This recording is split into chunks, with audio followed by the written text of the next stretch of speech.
Demi Allah saya katakan, saking sayangnya Allah kepada kita, tidak pernah menugaskan apapun kepada hamba itu. Yang sering kita sebut dengan ujian itu.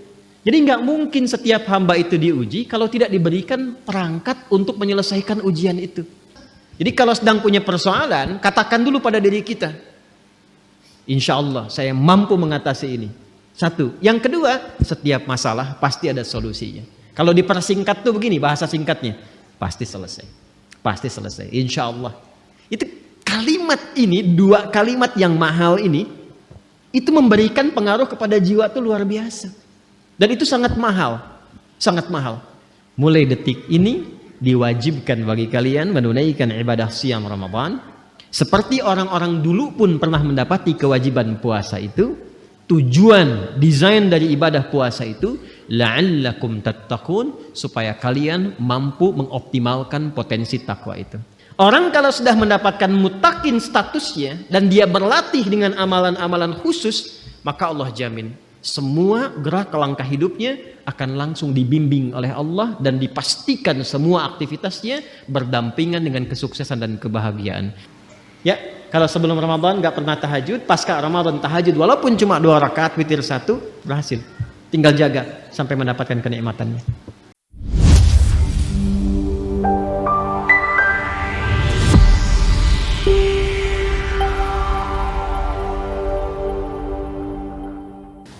Islam datang membawa risalah ketenangan. Dan memang Nabi Adam pun ketika pertama kali bertugas di bumi, Allah memerintahkan untuk memulai tugasnya di bumi itu langsung oleh Allah difirmankan, semua misi yang dikerjakan oleh Adam alaihissalam itu yang paling menariknya adalah disertakan dengan konsepsi ketenangan dan kesenangan.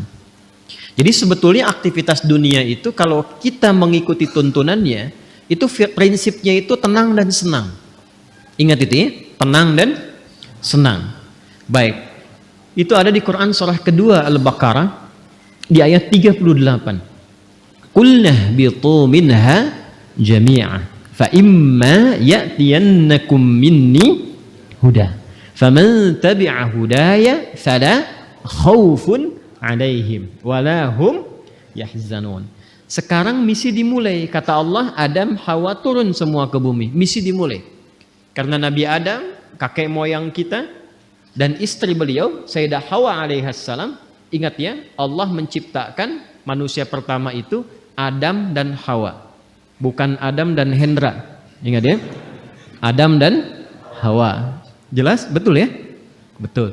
Jadi begitu kemudian disampaikan, misinya diviralkan. Apa tujuan mencipta Adam dan nanti keturunannya yang disebut dengan Bani Adam, disebutkan 7 kali dalam Al-Quran itu, fungsinya adalah di bumi terkait dengan ibadah. Quran surah ke-51 ayat 56, "Wa ma khalaqtul jinna wal insa illa liya'budun." Nanti pekerjaan ibadahnya bukan di langit. Yang di langit ada malaikat yang bertasbih, bertahmid, bertakdis. Nanti di ayat 30 terusannya ditemukan. Ya kan? Wa nahnu nusabbihu bihamdika wa nuqaddisu lak. Ya kan? Ada yang di langit. Cuma tugas kita bukan di langit. Tugasnya di mana? Di bumi. Itu yang dimaksudkan Al-Baqarah ayat 30. Wa idh qala rabbuka lil malaikati inni ja'ilu fil ardi khalifah. Tugas kita memakmurkan bumi, tugas kita beribadah di bumi ini. Karena tugasnya di bumi, maka Adam diturunkan. Ketika sudah siap, diturunkan ke bumi. Yang paling menarik, perhatikan kalimatnya. Fa imma ya'tiyannakum minni hudan. Maka tatkala misi dimulai itu, bersamaan dengan misi dimulai, Allah turunkan kemudian petunjuk, pedoman berkehidupan supaya misi itu sukses dituntaskan. Ini bukti kasih Allah kepada kita. Tidak pernah memberikan kepada kita sebuah tugas berkehidupan kecuali diberikan perangkatnya. Demi Allah saya katakan, saking sayangnya Allah kepada kita, tidak pernah menugaskan apapun kepada hamba itu. Yang sering kita sebut dengan ujian itu. Jadi nggak mungkin setiap hamba itu diuji kalau tidak diberikan perangkat untuk menyelesaikan ujian itu. Bahkan yang paling rahman, karena itu sifat rahman hanya dilekatkan kepada Allah, tidak yang lain. Quran surah ke-17 ayat 110, Qulid'ullaha awid'ur rahman. Ya, ibu masih punya rahim. Manusia masih bisa belajar dari keteladanan itu, tapi rahman hanya milik Allah. Karena kasihnya begitu luas. Jangankan diberikan perangkat, dengan sifat rahmat Allah itu, kaidah langsung diturunkan. Allah langsung memberikan penjelasan, tidak mungkin bahkan seorang hamba diuji melampaui batas kemampuannya. La yukallifullahu nafsan illa. Itu sayangnya Allah kepada kita. Jadi nggak mungkin setiap kita itu diuji dengan persoalan. Apapun itu dalam kehidupan, kecuali kita memang punya kesanggupan menyelesaikan itu. Itu mesti yakin. Karena Allah yang sampaikan. Dan jangan diduga bahwa setiap orang yang duduk di sini tidak punya masalah, belum tentu. Ini wajah penuh persoalan semua gitu. Setiap kita punya persoalan yang berbeda-beda.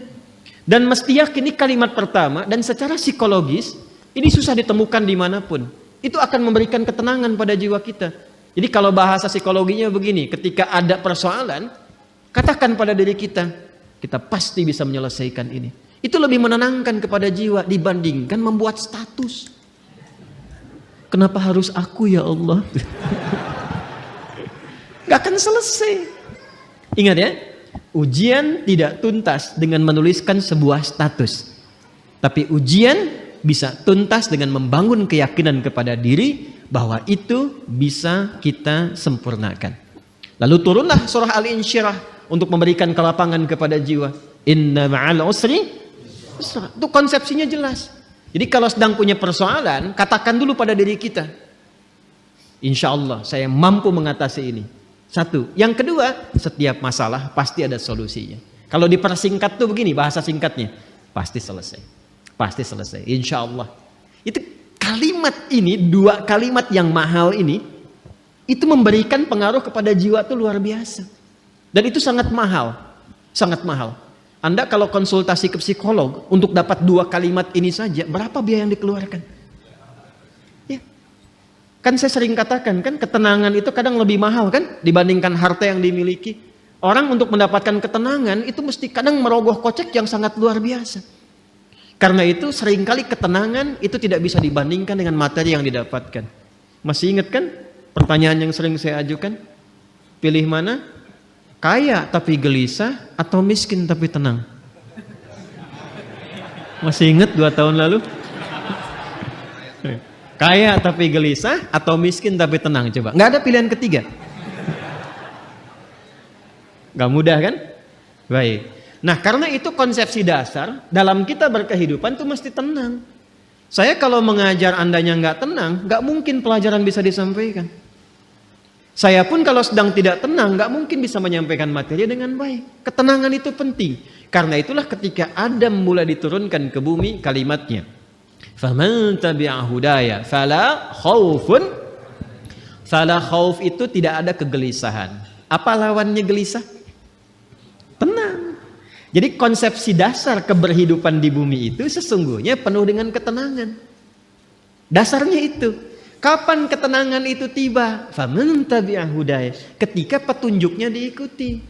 Jadi kalau ada keberhidupan kita dalam konteks apapun, apakah di rumah tangga, di pekerjaan di kantor, kehidupan sosial, yang membuat kita tidak lebih tenang, boleh jadi, maaf, bukan karena jabatan yang kurang tinggi. Mungkin bukan hartanya kurang banyak.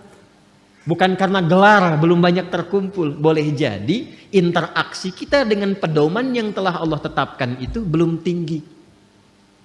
Coba keluarkan pedomannya. Kemudian walahum yahzanun. Dan tidak larut dalam kesedihan. Apa lawannya sedih? Senang. Harusnya keberhidupan di bumi itu konsepnya tenang dan senang. Mau di sini senang. Mau di sana senang. Di sini, di sana, di mana-mana. Iya. Itu memang konsep dasar berkehidupan. Kapan itu terjadi? Kapan?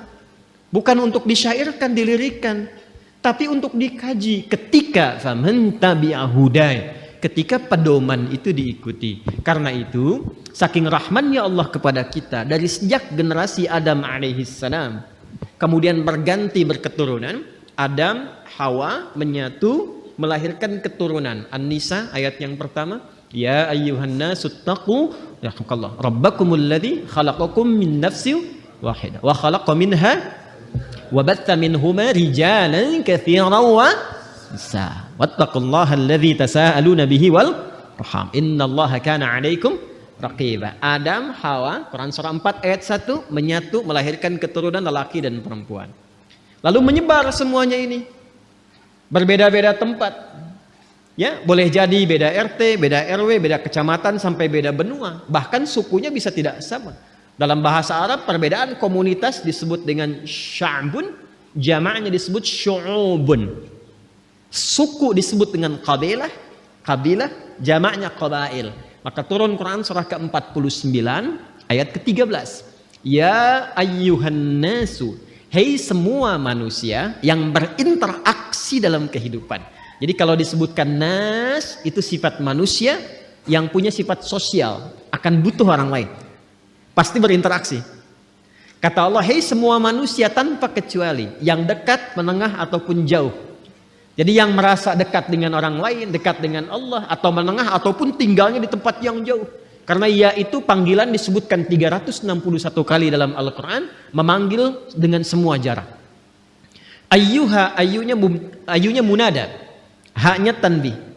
Ayyuha disebutkan 150 kali dalam Al-Quran, berfungsi untuk menguatkan dan mengingatkan. Kata Allah, saya tegaskan, saya ingatkan. Kalian semua itu, inna khalaqnakum min dzakari wa untha. Dengan keagunganku. Jadi saking kita itu dinilai tinggi oleh Allah, maka ayatnya dibuka dengan kata inna, menggunakan bentuk ta'zimun nafsi li ta'zimi sya'ni. Rumus cepatnya begini, rumus cepatnya. Jika ada dalam Al-Quran dibuka dengan kata inna, naknya panjang, tidak pendek. Karena ada inna. Jelas? Wal 'asr. Quran surah 103. Wal 'asr. Innal insana lafi khusr. Itu yang pendek. Innal insan. Ya, itu inna di situ huruf taukid. Inna harfu nasbin wa taukidin tansibul isma wa tarfa'ul khabara mabniyun 'alal fathi la mahalla lahu minal i'rabi. Itu gramatikal nahwunya. Tapi kalau ada panjang inna, maka itu gabungan dari inna pendek plus na panjang, singkatan dari nahnu. Rumus cepatnya, kalau dibawa ke Quran terkait dengan Allah, jangan diartikan jamak. Awas, kita ini ngaji ilmu balaghah, jangan diartikan jamak, nggak tepat kalau jamak. Ya, karena itu kita harus bahas dengan ilmunya. Maka di ilmu balaghah nanti itu ada kaidah begini, ada kaidah nanti disebut dengan huruf-huruf menunjukkan ta'zimun nafsi, menghadirkan keagungan zat. Keagungan zat. Nah, menariknya di Quran itu, Allah kalau sudah menampilkan keagungan zatnya, itu selalu menggunakan kata inna panjang untuk memberikan kesan bahwa informasi yang disampaikan begitu agung. Jadi ada yang istimewa di informasi itu. Nggak sama dengan yang lain-lainnya. Ada yang mahal nilainya. Istimewa sekali. Saking istimewanya Allah menghadirkan keagungan zatnya untuk menunjukkan keagungan informasi yang disampaikan. Contoh. Tiap hari ada siang, ada malam ya. Sebelum kehidupan berakhir. Malam itu kan normal. Setiap berganti, sekarang malam. Kemarin ada malam? Ada ya? Baik. Malam itu bahasa Arabnya lail. Tapi ketika yang ada istimewa di malam itu, maka pakai tak di ujungnya. Dari lail jadi lailah. Saya tanya begini. Kemarin saat Ramadan, ada malam yang istimewa nggak? Namanya malam apa? Lailatul Qadar. Baik ya? Kalau ada tak berarti istimewa ya. Coba lihat surahnya, surah ke-97. Bukankah ketika menyebutkan malam Al-Qadar itu di depannya pakai inna panjang? Inna anzalnahu fi, untuk memberikan kesan bahwa informasi yang disampaikan begitu istimewa. Nah, kita ini manusia itu bukan makhluk biasa. Ini makhluk istimewa, Pak, Ibu. Jadi jangan melihat diri kita itu sebagai sesuatu yang rendah, tidak. Allah murka itu. Ya, kita itu makhluk yang istimewa. Saking istimewanya, Itu Allah sudah menyampaikan dengan kalimat yang sangat indah dan menghiasi kita dengan segala kemuliaan dari ujung kepala sampai ujung kaki. Itu mulia.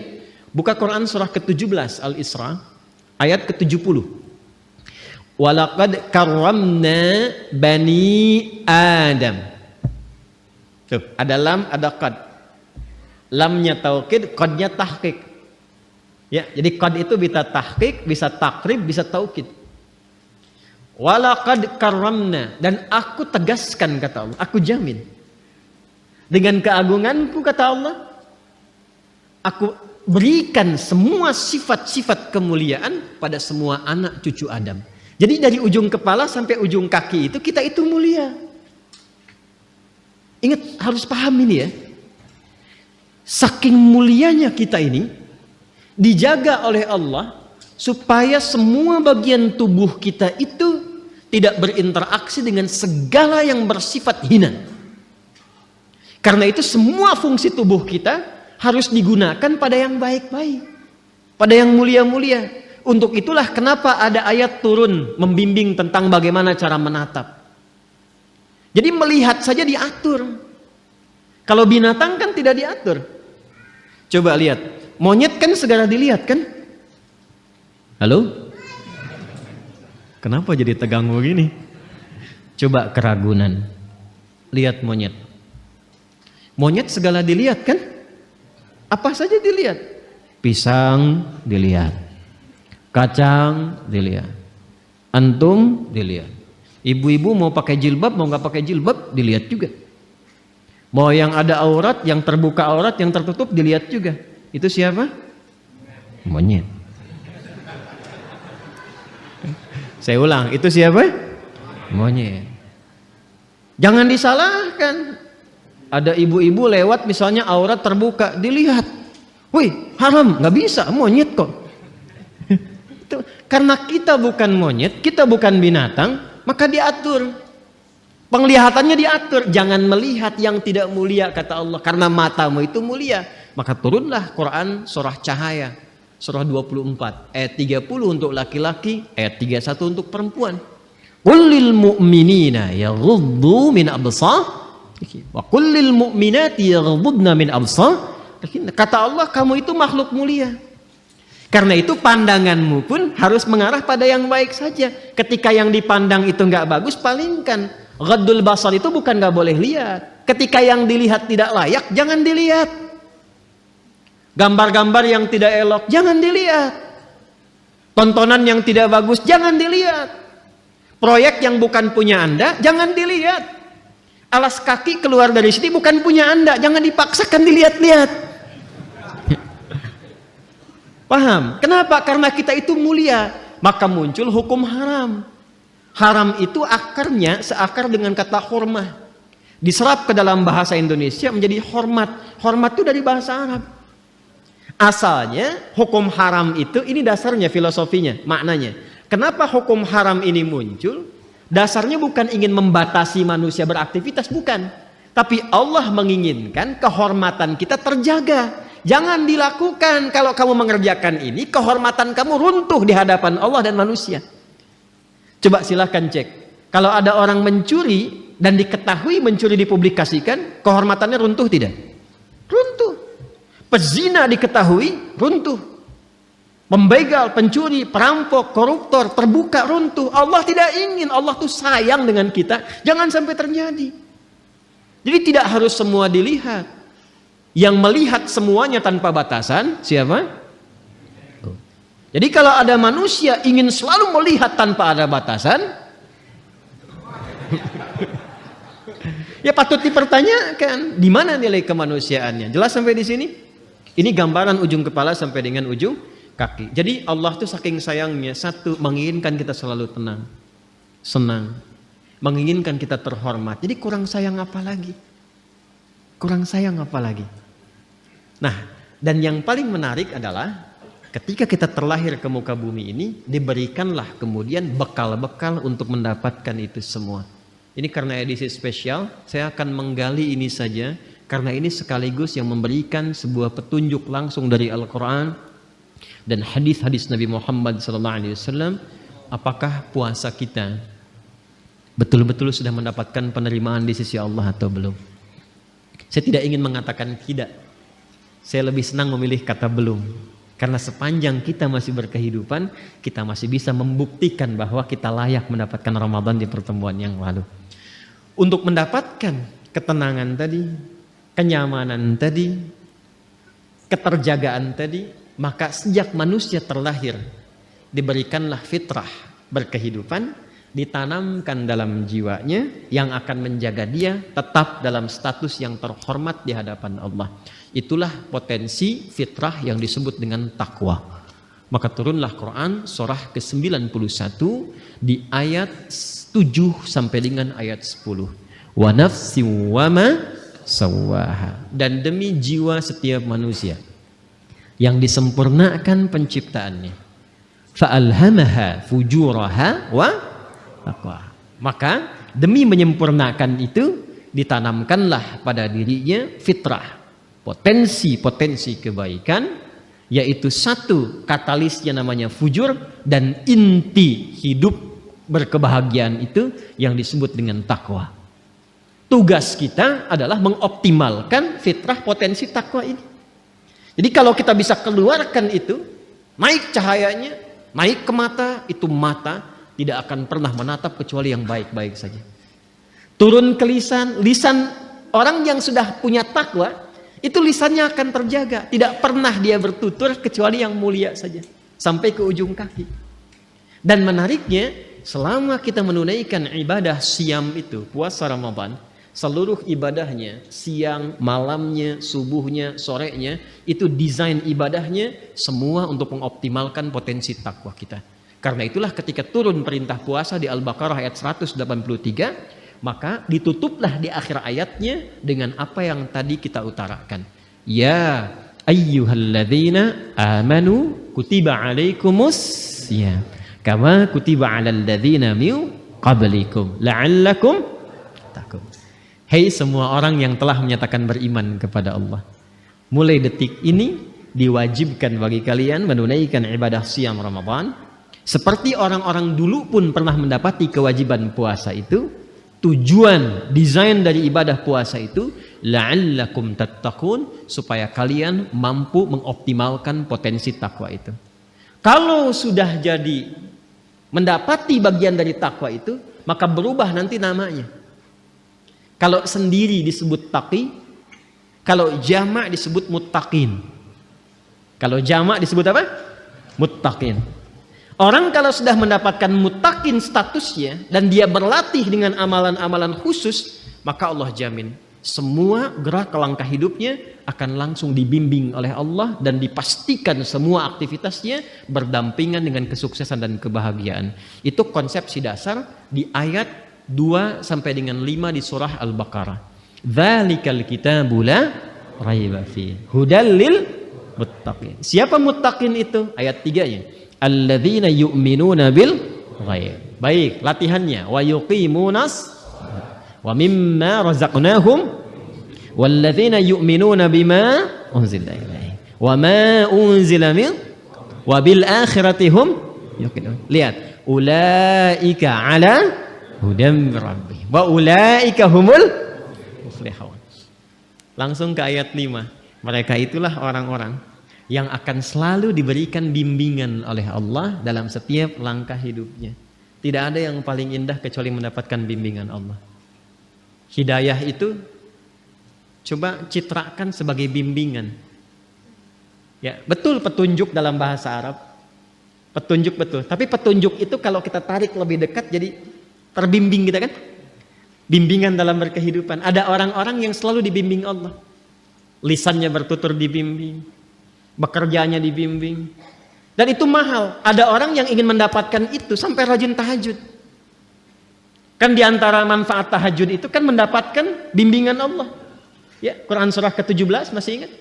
Ayat 79 itu sampai dengan ayat 81. Wa minal laili fatahajjad bihi nafilatal laka asa ay yab'atsaka rabbuka maqaman mahmuda. Kemudian apa yang terjadi? Wa qur rabbi adkhilni mudkhala sidqin wa akhrijni mukhraja sidqin waj'alni lil muttaqina Masya Allah. Waj'alni min ladunka sultanan nasira. Jadi teman-teman sekalian, itu mahal itu. Untuk dapat hudan itu, bimbingan Allah yang menyertai aktivitas kita, ada amalan-amalan dasarnya setiap hari. Tahajud, Quran, itu jangan salah tuh. Makanya saya tuh sering cerewet dekati Quran, sampai bikin komunitas, ya, sampai kita mencoba untuk menjadi bagian ahli Quran. Karena mahal, yang dicapai itu bukan sekedar interaksinya, bimbingan Allahnya, kebahagiaannya gitu, ya, kesuksesannya. Nah, saat Ramadan itu bukankah semuanya itu ditampilkan? Coba lihat, waktu Ramadan tahajud gak? Kan konsepsi dasar qiyam Ramadan, tarawih itu untuk membiasakan tahajud kan? Tarik waktunya, diawalkan menjadi qiyam kalau malam setelah tidur tahajud. Tapi kalau kita lakukan ba'da isya tanpa tidur disebut qiyam Ramadan. Itu latihan pokok supaya terbiasa. Apa di antara manfaatnya? Supaya mendapatkan perlindungan dan bimbingan Allah Subhanahu wa taala. Bukankah saat Ramadan rajin infak? Coba dicek. Bahkan hampir tiap masjid mengumumkan setiap akan kultum tarawih, infak di malam kemarin berjumlah sekian. Bukankah saat Ramadan mencari anak yatim, fakir miskin, ada zakat fitri? Ramadan kemarin khatam Quran? Khatam ya? Alhamdulillah. Bukankah saat Ramadan rajin sholat? Itu kan semua amalannya amalan takwa. La'allakum tattaqun. Bukankah itu yang dimaksudkan wa yuqimunas shalah wa mimma razaqnahum yunfiqun walladzina yu'minuna bima unzila ilaik sampai ke wabil akhirati hum yuqinun. Sekarang tinggal kita rasakan setelah melewati Ramadan sampai dengan hari ini, kurang lebih sampai dengan 24 atau 25 Syawal di hari ini, coba rasakan. Sudah dapat belum? Ulaika ada hudam mir rabbihim wa ulaika humul muflihun. Pertanyaan terbesarnya, apakah sampai detik ini kita sudah menjadi bagian dari insan bertakwa atau belum? Kalau sudah mendapati itu, kita bagaimana cara mempertahankannya? Kalau belum mendapati itu, bagaimana mengoptimalkannya? Itu yang coba kita gali di pertemuan malam hari ini. Jadi apa yang saya uraikan tadi ba'da maghrib sampai ini baru muqaddimah ya. Baik. Yuk catat dulu surahnya sama ayatnya. Alhamdulillah. 1. Catat dalilnya dulu. Ini bahasan spesial yang mungkin tidak saya bahas lagi karena selanjutnya kita akan kembali mengaji kepada tafsir. Dan nanti saya akan berikan referensi-referensi untuk kajian kita berikutnya. 1. Quran surah ke-91 ayat 7 sampai 10. Sudah? 2. Quran surah ke-12 Yusuf. Yang tadi Asy-Syams, yang sekarang surah Yusuf. Ayat 53. Ayat 53. Sudah? Selanjutnya Quran surah kedua Al-Baqarah ayat 2 sampai ayat 5. Selanjutnya Quran surah keempat An-Nisa ayat 17 sampai ayat 18. Selanjutnya yang kelima, ini yang pokok saja ya, nanti yang lainnya saya detilkan. Quran surah ke-89 Al-Fajr ayat 27 sampai ayat 30. Sudah? Baik. Oke, pelan-pelan.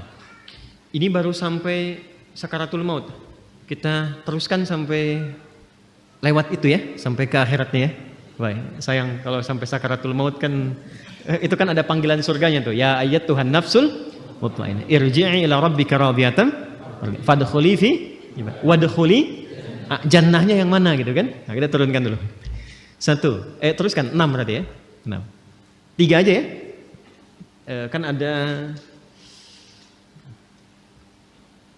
beberapa yang bisa kita dapati, kita turunkan 4 lah malam ini, mungkin nggak cukup ke semuanya. 1 Quran surah ke 23, berarti 6, 23 ayat 1 sampai 11. Siapa yang ingin ke surga Firdaus? Ya, alhamdulillah, alhamdulillah. Ya, inginkan boleh ya, boleh, alhamdulillah. 2 Quran surah ke 3 Ali Imran ayat 133 sampai 134. Quran surah ketiga Ali Imran ayat 133 sampai 134. Siapa yang rumahnya ingin seluas langit dan bumi di surga? Masya Allah, alhamdulillah. Saya boleh main nanti ya.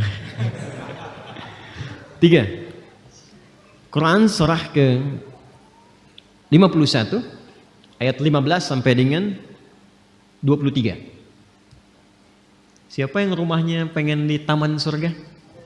Oh, Masya Allah. Udah surga Firdaus, seluas langit dan bumi, di tamannya lagi ya. Luar biasa nih. Amin. Insya Allah. 4 Quran surah ke-13 ayat 23 sampai 24. Jadi nanti pengen ke surga Firdaus, masuknya dari surga Aden, disambut oleh para malaikat, berjejer di setiap pintu surga, masuk kita diparadekan, kan? Kemudian masuk surga Firdaus, tempatnya luas, di tamannya, dan mendapatkan banyak ketentraman. Itu ideal ya? Alhamdulillah. Baik, kita mulai pembahasan kita malam hari ini, dan kiranya saya akan memulai untuk memberikan gambaran dalam bentuk tulisan. Bismillah. Mohon untuk dicek terlebih dahulu. Terdengar suara saya insyaallah? Baik ya. Di luar mudah-mudahan jelas ya suara saya. Kalau saya menulis di sini kelihatan di sana? Ya, sudah pasti tidak, sudah pasti. Jadi kalau kelihatan Anda luar biasa gitu. Saya ingin memastikan aja gitu kan. Baik, nanti kalau ada sebagian sisi tidak terlihat, bisa nanti direview ya pada kajian yang telah terekam di YouTube, nanti dicek kembali. Dan memang dalam kehidupan itu seperti itu. Kita tidak bisa memuaskan semua kalangan. Ya, yang bisa kita lakukan memberikan yang terbaik sekalipun tidak mengharapkan kepuasan bagi seluruh kalangan. Jelas sampai di sini? Baik ya. Ibu kelihatan, Bu? Belum ya, belum saya tulis. Luar biasa. Baik, bismillah. Ini saya akan membuat seperti ini dulu. Nah. Oke. Enak ya. Kurang lebih kotak seperti ini. Sudah? Baik. Lalu saya buat lagi lebih kecil skalanya seperti ini. Ya. Kadang-kadang orang sekarang ada yang membuatnya seperti ini. Ya.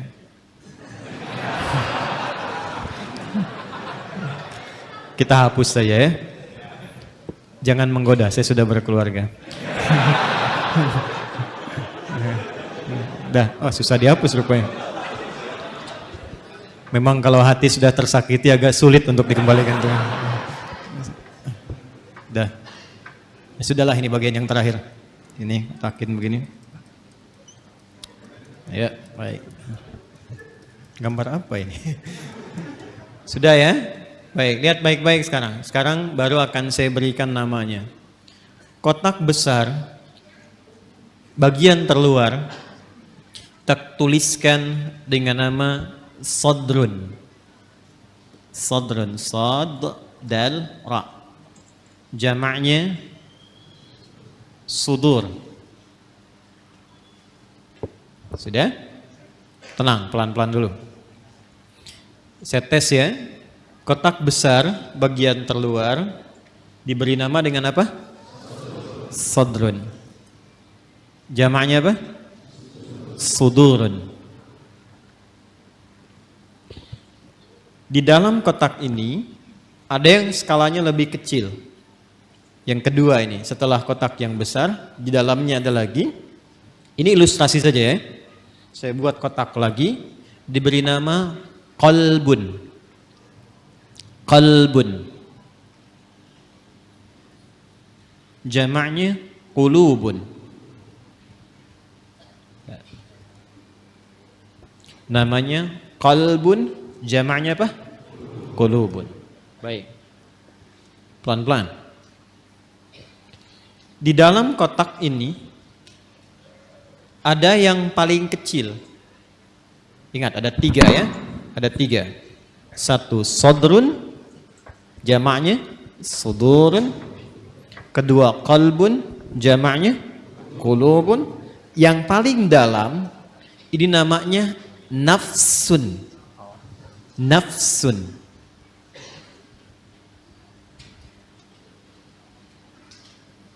Nafsun. Apa jamaknya? Nafsun. Pelan-pelan. Jamaknya, namanya nafsun, jamaknya bisa 2. Bisa anfus, bisa nufus. Ya? Bisa anfus, bisa nufus. Ya. Anfus dan nufus. Infus tidak ada kaitannya. Ya. Jadi nafsun jamaknya anfus dan nufus. Sudah. Di dalam nafsun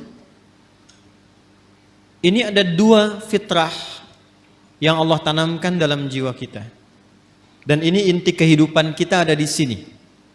Inti kehidupan kita. Jadi seseorang mengalami kehidupan kalau tinjauan dari fisikanya, biologinya, kan? Ketika jiwanya, rohnya sudah ada, maka dia mulai bergerak, maka dipandang hidup. Tapi bagaimana dia bergerak itu ada inti kehidupannya. Maka di dalam nafsun ini ada inti hidup kita. Ada 2 ditanamkan di dalamnya. 1 ada kutub positif disebut dengan takwa.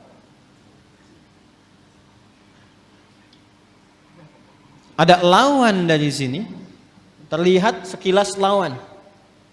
Padahal nanti intinya sebetulnya sebagai katalis ya, untuk mensupport supaya nilai takwa ini muncul. Yang kedua disebut fujur namanya. Dan ini nanti sifat kehidupan, ini akan seperti ini. Selalu ada positif, negatif, kutub positif, kutub negatif. Apapun itu, kalau mau ditarik ke dunia elektrik juga seperti itu. Di baterai itu kan ada kutub positif, ada kutub negatif. Di kimia itu di atom ada proton, ada elektron. Gitu kan ya? Baik. Kita lepaskan dulu semua itu. Kita kenali diri kita saja supaya tidak terlampau melebar. Nah, ini inti jiwa kita itu, di dalam diri kita yang terdalam, itu ada ini, ada takwa dan fujur. Dalilnya apa? Ke Quran surah 91 Asy-Syams. Ayat 7 sampai 10 tadi yang Anda tuliskan yang pertama kali. Wa nafsin wa ma sawaha. Dan demi nafas ini. Demi jiwa, demi nafas yang telah sempurna penciptaannya. Ya, sawwa itu sempurna. Kapan itu sempurna menjadi nafas? Ketika roh mulai masuk ke dalam diri, ke dalam jasad. Di usia 4 bulan.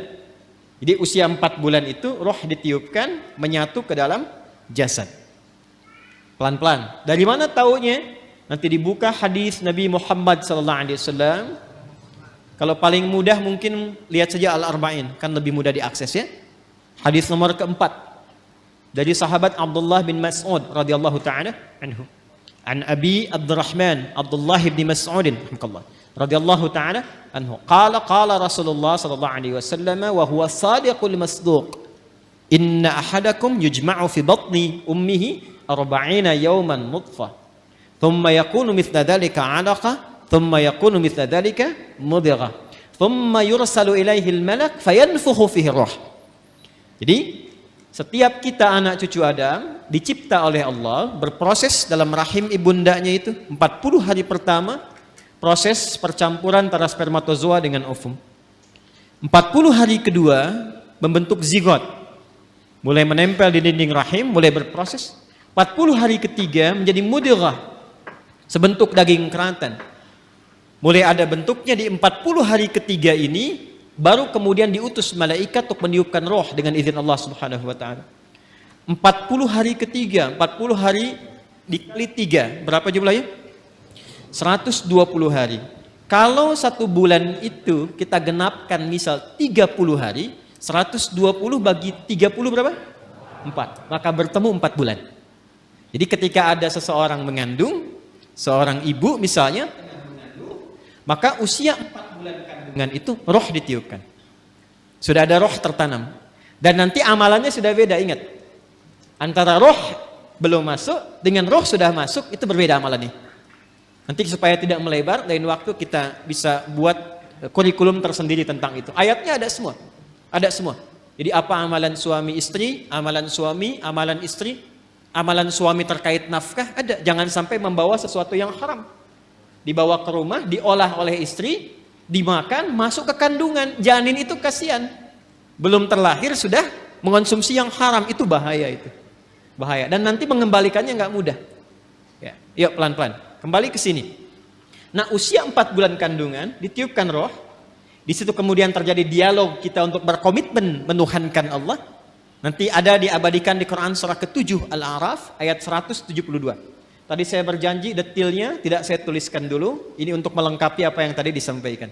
Wa idh akhadha rabbuka min bani adama min zuhurihim dzurriyyatahum wa ashhadahum ala anfusihim alastu bi rabbikum qalu bala syahidna.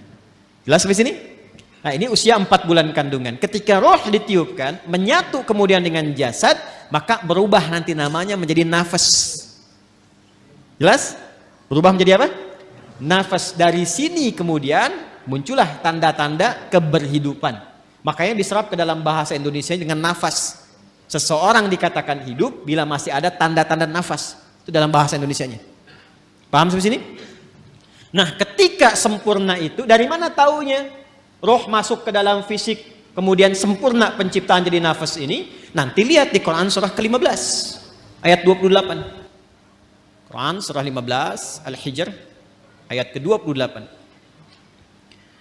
Wa idh qala rabbuka lil malaikati inni khaliqum bashara min salsalim min hamaim masnun. Teruskan ayatnya. Fa idza sawaituhu. Ini ada kalimatnya sawaituhu. Fa idza sawaituhu wa nafakhtu fihi mir ruhi. Maka bila aku telah sempurnakan sawaituhu penciptaannya itu dengan cara meniupkan roh, sudah masuk ke dalam bagian tubuhnya itu, ya. Maka mulai sempurna penciptaan berproses di situ. Kata sawaituhu itu asalnya dari kata sawwa yusawwi. Taswiyatan. Ya. Ini asalnya ya nih. Jadi makanya kalau bersambung dengan dhamir kembali ke ya. Sawaitu tu'nya ke Allah, dhamir anak, ya. Hu-nya kembali ke kalimat semula, ke bashar. Fa idza sawaituhu, maka bila makhluk manusia ini mulai akan masuk fase sempurna penciptaannya. Jadi kalau tampilan fisiknya disebut bashar, nanti ada 5 nama ya. Agak lompat sedikit, manusia setidaknya disebut dengan 5 nama. Bashar 35 kali disebutkan dalam Al-Quran. Dan ini nama pertama saat diciptakan untuk memberikan info pada malaikat dan jin bahwa materi dan tampilan fisiknya nggak sama dengan malaikat dan jin.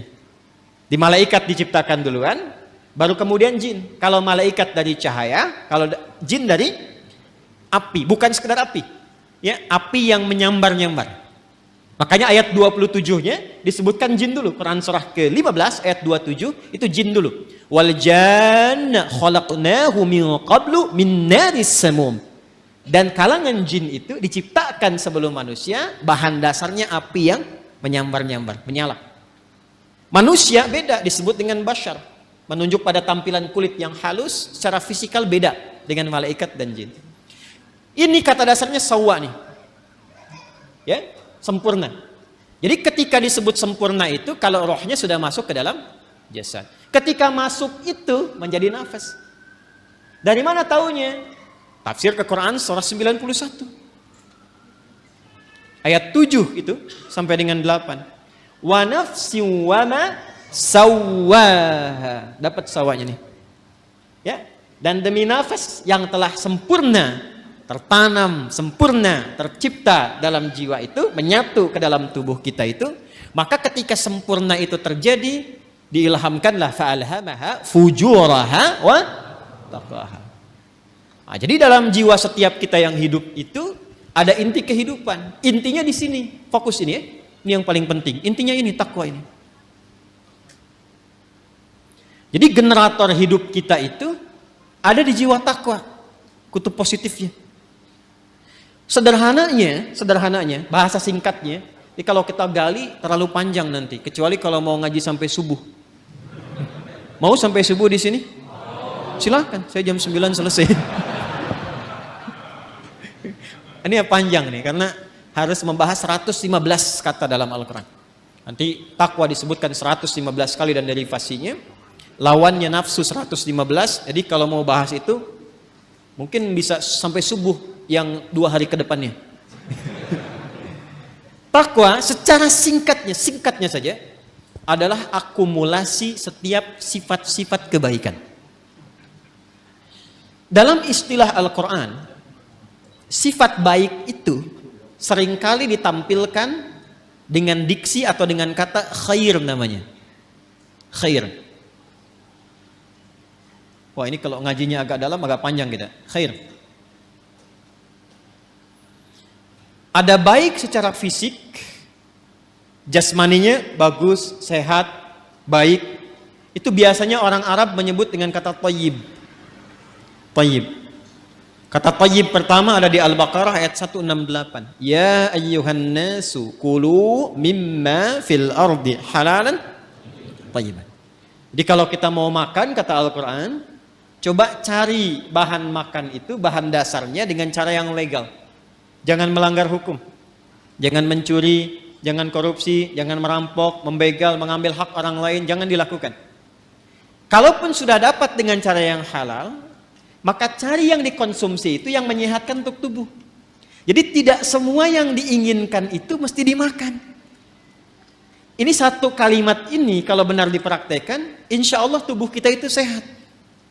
Jadi kata Al-Quran, kalau mau makan, cari yang menyehatkan. Boleh, silahkan. Mungkin variasi menunya ada, tapi sekiranya tidak menyehatkan, tidak harus dikonsumsi. Jelas ya?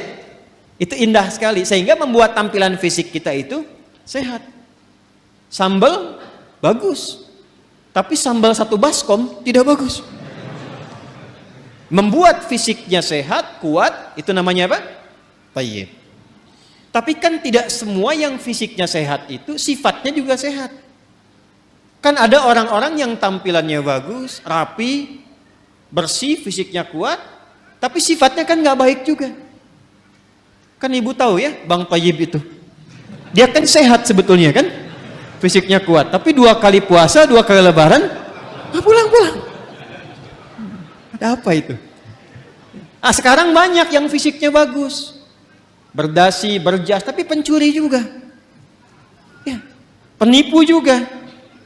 Ya, dan turunan-turunan yang lainnya. Kita tidak menginginkan itu. Ketika kebaikan fisik diiringi dengan kebaikan sifat, maka sifat itu disebut khair namanya. Khair. Nanti ada 6 ya. Ini untuk informasi saja cepat karena kita nggak mau bahasin terlalu jauh. Ada thayyib, ada khair, ada ma'ruf, ada ihsan, ada salih. Yang ke-6 ada birrun. Ya. Nanti lain waktu kita bisa turunkan kalau sedang membahas itu. Sekarang kita beralih ke sini saja dulu, ke khair. Jadi khair itu semua jenis-jenis sifat yang kita nilai baik. Jujur baik tidak?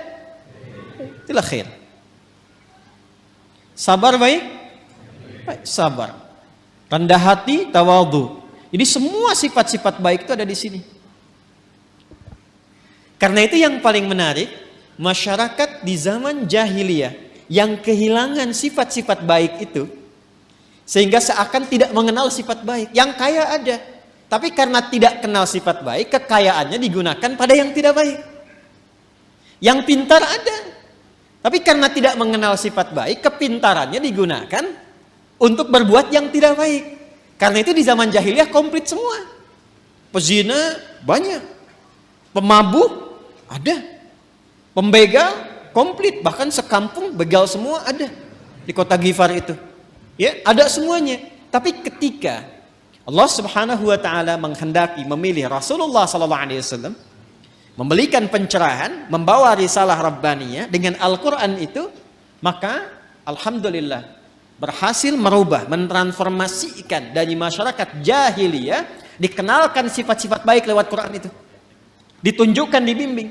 Sehingga berubah. Kebayang nggak teman-teman sekalian? Enggak kan? Kan belum saya sebutkan. Dari yang tadinya itu keras, preman, jadi kekerasannya dialihkan pada ketegasan. Sehingga dibawa kemanapun jadi berkeadilan. Yang tadinya itu seorang yang royal, ya, dibawa kepada sifat-sifat sedekah, jadi senang berbagi. Yang tadinya angkuh, jadi tawadhu. Sehingga ketika mereka pun kemudian ikut Nabi ke Yathrib, Yathrib itu satu tempat yang sangat tertinggal jauh, ekonominya resesi, di bawah resesi, kencang lah. Konflik sosialnya tinggi. Aus Khazraj itu 6 abad belum pernah selesai pertikaiannya. Dibawa risalah ke sana, sifat-sifat ini muncul, jadi berubah menjadi suasana kota yang tercerahkan. Semua sifat baik ada di situ dan kisahnya viral. Sampai viral ke seantara wilayah Jazirah Arab, sehingga kalau orang mengatakan ada orang jujur di mana? Di sana tuh, Yathrib itu. Kalau mau cari orang paling tawadhu, ada di sana tuh. Sehingga ketika dikenal suasana kota, dalam bahasa Arab disebut Madinah, yang tercerahkan penuh dengan cahaya munawwarah. Maka dikenallah sampai dengan sekarang Al-Madinah Al-Munawwarah. Maka dipersaksikan langsung oleh Allah Subhanahu wa taala perubahan itu dari kalangan-kalangan komunitas pada masa itu, berubah dari jahiliyah menjadi punya sifat-sifat baik. Umat yang punya sifat-sifat baik disebut khair ummah. Maka turunlah Quran surah ketiga Ali Imran ayat 110 untuk memberikan keterangan itu. Kuntum khaira ummatin ukhrijat linnasi ta'muruna bil ma'ruf wa tanhauna 'anil munkar wa tu'minuna billah. Yang ingin saya katakan, kumpulan semua sifat-sifat baik ini kalau kita kumpulkan, akumulasinya itu ada di takwa di sini. Karena itu setiap manusia yang terlahir itu punya kecenderungan berbuat baik, siapapun dia. Itu diantara fitrah. Nah, ini yang disebut fitrah tuh ini. Jadi kembali ke fitrah tuh kembali ke sini. Ya, kembali ke fitrah, kembali ke sini. Menjadi lebih meningkat, tereksplor jiwa takwanya. Apa diantara fitrah itu? Yang pokok dua. Satu adalah kecenderungan pada kebaikan. Karena itu manusia sejelek apapun, itu tetap sebetulnya punya fitrah baik dalam jiwanya. Punya fitrah baik. Karena itu pencuri pun, itu pada hakikatnya nggak mau dicuri. Silahkan cek. Ya, pencuri pun nggak mau dicuri. Ya, siapapun, penipu pun nggak mau ditipu. Kan saya pernah cerita 2 tahun lalu, masih ingat? 2 tahun lalu kan? Ya kan? 3 orang pencuri, 1 ketuanya, 1 asisten, yang 1 anggota kan. Begitu mereka mencuri itu, tiba-tiba setoran. Biasa setorannya sekian, yang 1 kurang, yang asisten. Begitu dicek ternyata dia nyimpan di belakang sakunya. Ketahuan, kata bosnya, kamu mencuri ya, padahal mereka baru mencuri. Jadi sejatinya setiap manusia itu tidak ingin berbuat curang. Hatinya pasti menolak. Nah, itu fitrah yang harus disentuh untuk kembali. Karena itu saya tidak terbiasa untuk mencela misalnya. Ya, yang sudah tercela itu nggak harus dicela lagi. Buang-buang energi mencela yang sudah tercela. Kita doakan sepanjang masih hidup dia punya hak untuk soleh. Orang salah itu, ingat ini ya, orang salah itu sepanjang masih berkehidupan tetap punya hak untuk soleh. Karena itu kita kewajibannya membantu dia untuk menemukan haknya itu. Jadikan jembatan diri kita. Kadang-kadang fikih dakwah itu bisa lebih bermakna dibandingkan dengan fikih-fikih terapan syariat. Jadi kadang-kadang yang didahulukan tuh fikih dakwah dulu, bukan hukum dulu secara fikih syariat. Contoh misalnya, di samping masjid ada orang Islam. Misal di masjid manapun misalnya, ada orang Islam tetangga masjid, dekat masjid. Ilustrasinya Ini masjid misalnya, di sini rumah, ya jarak 5 meter, ini speaker masjid ke sini misalnya. Ya. Sepeda ada, motor ada, mobil ada. Tapi masih belum mau ke masjid. Tetangga masjid mengaku beriman, nggak mau ke masjid. Apa hukumnya? Oh, bakar rumahnya. Enggak. Ya. Nah, sebelum kita berbicara hukum haram, hukum halal, hukum ini itu, kita baca dulu dengan fikih dakwah. Hukumnya ajak dia ke masjid. Paham? Minimal kita doakan dalam sujud. Masih ingat 2 tahun lalu? Selalu begitu kan kisahnya kan? 2 tahun lalu saya pernah cerita kan? Ya, satu kali di satu tempat komplek bagus, tapi bukan di sini. Jangan khawatir warga di sini, bukan di sini. Sebelum saya ke sini, ada cerita, Ustaz, komplek ini mewah bagus, tapi warganya Muslim belum senang ke masjid, sehingga safnya itu sedikit gitu. Oh begitu Pak, Masya Allah saya bilang. Sudah didoakan, sudah ditengok, belum. Kalau begitu begini Pak, besok Bapak beli buah, habis subuh libur, ya Sabtu. Dari masjid bawa buah, mampir ke rumahnya dia. Yang Muslim itu yang belum ke masjid. Nanti bapak ke situ kalau dia tanya, Assalamualaikum, aja apa kabar? Bapak bilang, Waalaikumsalam warahmatullahi wabarakatuh. Dia, Bapak sehat, sehat. Saya kira bapak sakit, nggak kelihatan di masjidnya ada buah gitu. Coba aja dulu. Itu alhamdulillah tuh. Pekan depannya, nambah jamaah itu. Udah ke masjid. Kadang-kadang itu mesti didahulukan ya. Itulah khair. Itulah khair. Jadi akumulasi dari setiap ini, khair itu membentuk karakteristik apa? Takwa. Nah, ini mesti dioptimalkan. Karena kalau ini keluar, setiap kita insya Allah otomatis jadi orang baik. Ya, pasti dia orang baik tuh, insya Allah. Karena Allah yang jamin. Ini mesti dioptimalkan. Nah, untuk menjadikan percepatan ini keluar, maka ada katalisnya. Belajar kimia ya, ya, kan ada ikatan-ikatan itu ya, termasuk yang mempercepat. Untuk mempercepat ini keluar muncul, ya kalau mangga pengen cepat matang dia apa? Dikarbit ya, bahasa sederhana dikarbit ya. Ini ada katalis supaya cepat keluar ini muncul, maka diciptakanlah lawannya. Lawan ini sejatinya bukan lawan kontra, tapi untuk memberikan stimulus supaya yang ini cepat keluar. Disebutlah fujur namanya. Maka setiap ditemukan sifat baik di sini jujur, maka akan ada lawannya di sini di fujur. Misal, di sini ada jujur, di sini pasti ada dusta. Anda sekuat apapun membuat kalimat, tidak ada dusta di antara kita, tetap dustanya ada. Karena ini bawaan untuk mempercepat ini keluar.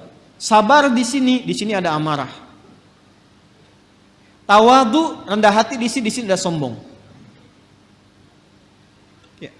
Karena selalu berlawanan. Wa min kulli syai'in khalaqna zawjaini la'allakum tadhakkarun. Segala hal itu aku ciptakan berlawanan supaya kalian sadar, kata Allah, hanya aku yang tunggal, yang tidak punya pasangan. Itu ada di Quran surah 51 ayat 49. Nah, konsepnya begini. Teruskan. Wa nafsin wa ma sawwaha fa alhamaha fujuraha wa taqwaha. Nah, konsep dasarnya ayat 9-nya. Kalau kita bisa mempraktekkan ini, insya Allah lebih damai, lebih tenang, lebih bahagia. Walaupun mempraktekkan tidak semudah mengucapkan. Qad aflaha man zakkaha. Dijamin kata Allah. Jadi qad itu ada tahqiq, ada takrib. Takrib itu untuk mendekatkan sesuatu. Jadi kalau informasi ada pakai qad berfungsi takrib, artinya momennya sudah dekat. Misal, kan kalau mau sholat ada iqamah ya. Qad qamatis salatu, qad qamatis salah. Nah, dengar itu? Dengar ya? Qad qamatis salah, maksudnya apa? Salat sudah dekat, siap ditunaikan. Qadnya takrib di situ. Ada yang bermakna tahqiq, taukid, penguat, penjamin. Ya, yang di sini itu penjamin, penguat. Ya, qad aflaha man zakkaha. Kata Allah, aku jamin. Orang akan mendapatkan atau cenderung lebih bahagia, lebih sukses, lebih nyaman hidupnya Zakkaha bila mampu menyucikannya. Ini mahal sekali kalimatnya. Teman-teman, ikhwan, ibu dan bapak, mencuci, tahu mencuci? Sudah pernah nyuci kan? Ya. Mencuci, misal mencuci pakaian, baju. Kalau ada orang mencuci baju, maaf, yang dibuang itu kotorannya atau bajunya? Kotorannya, yakin ya? Bukan bajunya kan? Oh ya. Jadi kotorannya. Supaya apa dicuci? Bersih. Apa lawannya bersih? Kotor. Masya Allah. Jadi kotor itu diciptakan oleh Allah bukan untuk menjadikan tampilan kita kotor, bukan. Tapi untuk menampakkan kebersihan. Sebab gak mungkin ada bersih kalau gak ada kotoran. Jadi filosofi kotor itu bukan untuk menjadikan kita menjadi kotor, bukan. Tapi supaya bersihnya tampak. Sebab kalau gak ada kotornya ngapain dicuci? Jelas ya? Nah, jadi ini poinnya. Jadi cara membacanya itu, ini kalimatnya tinggi. Makanya dibacanya nanti pakai isti'arah di balaghah. Membacanya tinggi sekali. Jadi mencuci itu bukan bermaksud menghilangkan jiwanya, bukan. Bukan menghilangkan pakaiannya, tapi ditampakkan lawannya ini supaya yang bersih muncul. Gelas bisa dilap, kapan dilap? Kalau kelihatan ada debunya. Wajah dilap-lap, kenapa? Karena ada kotoran yang tampak di wajah. Kalau nggak ada yang kotor ngapain dilap? Jelas ya? Baik. Nah ini cara membacanya, terapkan ke sini. Amarah itu diciptakan bukan ingin menjadikan seseorang itu pemarah, bukan. Tapi supaya sabarnya muncul. Sebab kalau marah nggak diciptakan, bagaimana sabar bisa muncul? Tuh, kan? Di luar nggak tahu tuh. Ya, coba deh begini. Maaf ya, ibu nanti bu, suami pulang dari kantor ke rumah nih. Pokoknya nggak ada apa-apa, nggak ada hujan, nggak ada angin, nggak ada macam-macam, nggak ada permasalahan. Begitu buka pintu, assalamualaikum, ibu jawab waalaikumsalam, ibu langsung bilang, sabar ya pak, sabar gitu. Kira-kira respon pertama apa yang akan ditampilkan oleh suami? Mama sehat. Nggak mungkin kan itu muncul, kecuali ada amarah dulu, baru sabar muncul. Jadi ternyata sabar itu bisa muncul kalau amarahnya sudah keluar. Maka cara memandang setiap persoalan itu paling gampangnya, ingat ya, tadi saya katakan mudah diucapkan, tapi juga tidak mudah untuk dipraktekkan, perlu berlatih. Ketika ada sesuatu yang tidak disukai, cepat cari lawan yang disukai. Karena fujur itu ditampilkan supaya takwanya muncul. Jadi kalau sekiranya Anda melihat berita, mendengar misalnya, ya, ada yang berdusta, tandanya kita harus jujur. Ada yang sombong, tandanya kita harus rendah hati. Ada yang cemberut, lawan cemberut apa? Senyum. Ada yang menangis, lawan menangis apa? Ibu pulang ke rumah, datang suami. Suami lihat istri sedang cemberut. Ya kan? Waalaikum. Ini ada gelang baru 1 kilo. Biasa. Tapi kan ini nggak mudah. Apalagi kalau ada persoalan-persoalan hikmah. Kadang-kadang nggak seperti itu pula. Tapi ini standarnya. Jadi yang saya ingin katakan adalah, itu di takwa semua sifat baik. Yang fujur itu katalis, stimulusnya supaya cepat naik. Persoalannya apa? Persoalannya, kalau fungsinya itu tidak sesuai seperti yang Allah tetapkan. Jadi keluar dari fungsi. Nah ini yang diinginkan oleh setan. Setan itu sejak mula dia mengajukan proposal untuk menggoda anak cucu Adam dan ikut turun ke bumi, dia sudah mengajukan permohonan kepada Allah untuk menggoda, memanfaatkan sifat fujur supaya dia berdiri sendiri, bocor, keluar punya jalur sendiri. Yang seharusnya mensupport takwa muncul, dibikin bocoran di sifat fujur itu supaya keluar sendiri punya jalur. Itu ada di Quran surah keempat An-Nisa ayat 118. Ya. La'anahullah. Kemudian dia berkata, wa qala la attakhidanna min ibadika nasiban mafruḍa. Coba Pak, lihat. Nanti kalau ngaji lagi bawa mushaf ya. Ya, Quran surah keempat ayat 118. Paling kanan tuh agak ke bawah. Setan dilaknat oleh Allah, lantas dia mengajukan permohonan. Ya Allah, perkenankan aku. Ya, berikan aku kesempatan untuk membuktikan aku lebih hebat dibandingkan dengan Adam. Selalu begitu. Caranya bagaimana? Aku ingin menggoda, memberikan sebuah jalan baru secara halus, supaya satu bagian dari dua bagian fitrah manusia itu, ya, aku berikan jalur sendiri supaya keluar. Dan dari situ muncul kemudian maksiat. Keluar, bergeser. Bergeser dari jalur yang benar itu disebut dengan fusuk. Ya, pelanggarannya disebut dengan asa, sifatnya disebut dengan maksiat. Maka dibuatlah oleh setan itu sebuah jalur baru, ya, dengan cara yang halus, seakan-akan tak terasa, kayak air meresap tiba-tiba basah, kan? Dalam bahasa Arab disebut dengan waswas. Maka dia masuk dari jalur ini, dari atas, sodrun, sudur. Alladzi yuwaswisu fi, masuk lewat sini, menghembuskan penyakit ke kolbu juga, ya.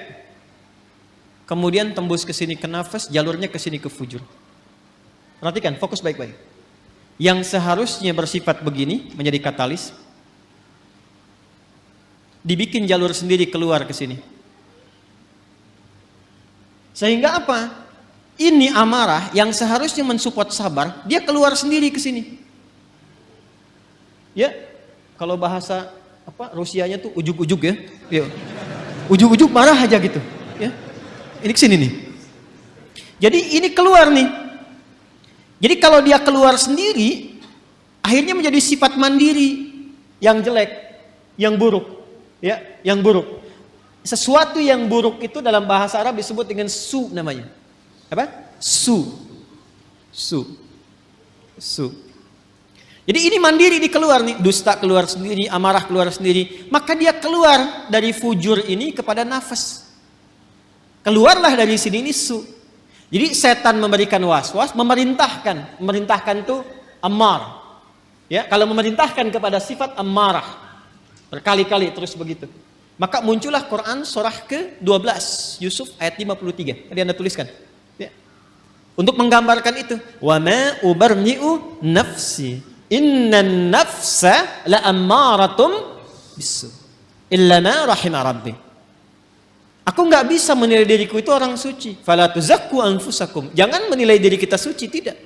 Sepanjang masih hidup akan selalu ada peluang setan menggoda dan membocorkan sifat fujur ini. Sehingga keluarlah perbuatan su dari nafas. Kita menyingkatnya karena nafas asalnya netral, nafas itu netral. Tapi ketika yang keluar su, kita sering satukan nafas dengan su, jadi nafsu.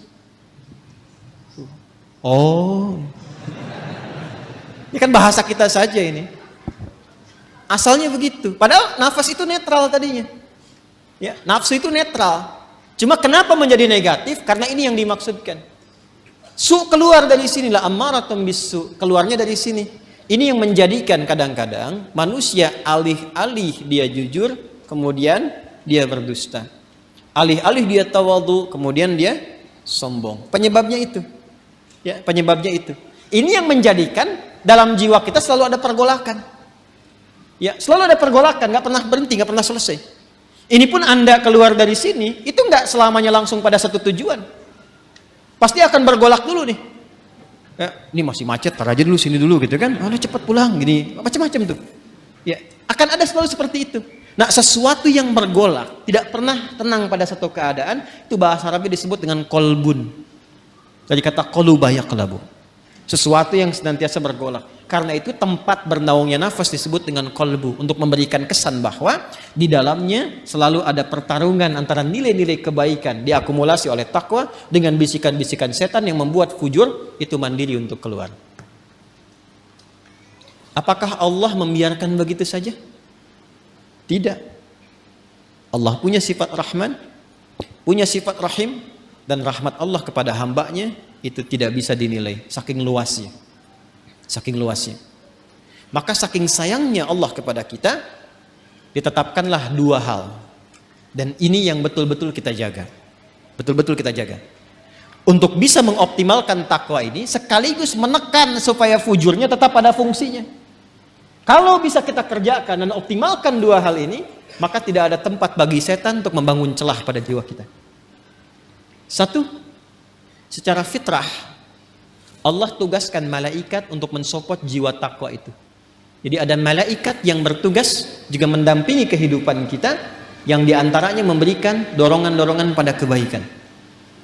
Karena itu menariknya, malaikat disebutkan 88 kali dalam Al-Quran, setan disebutkan 88 kali.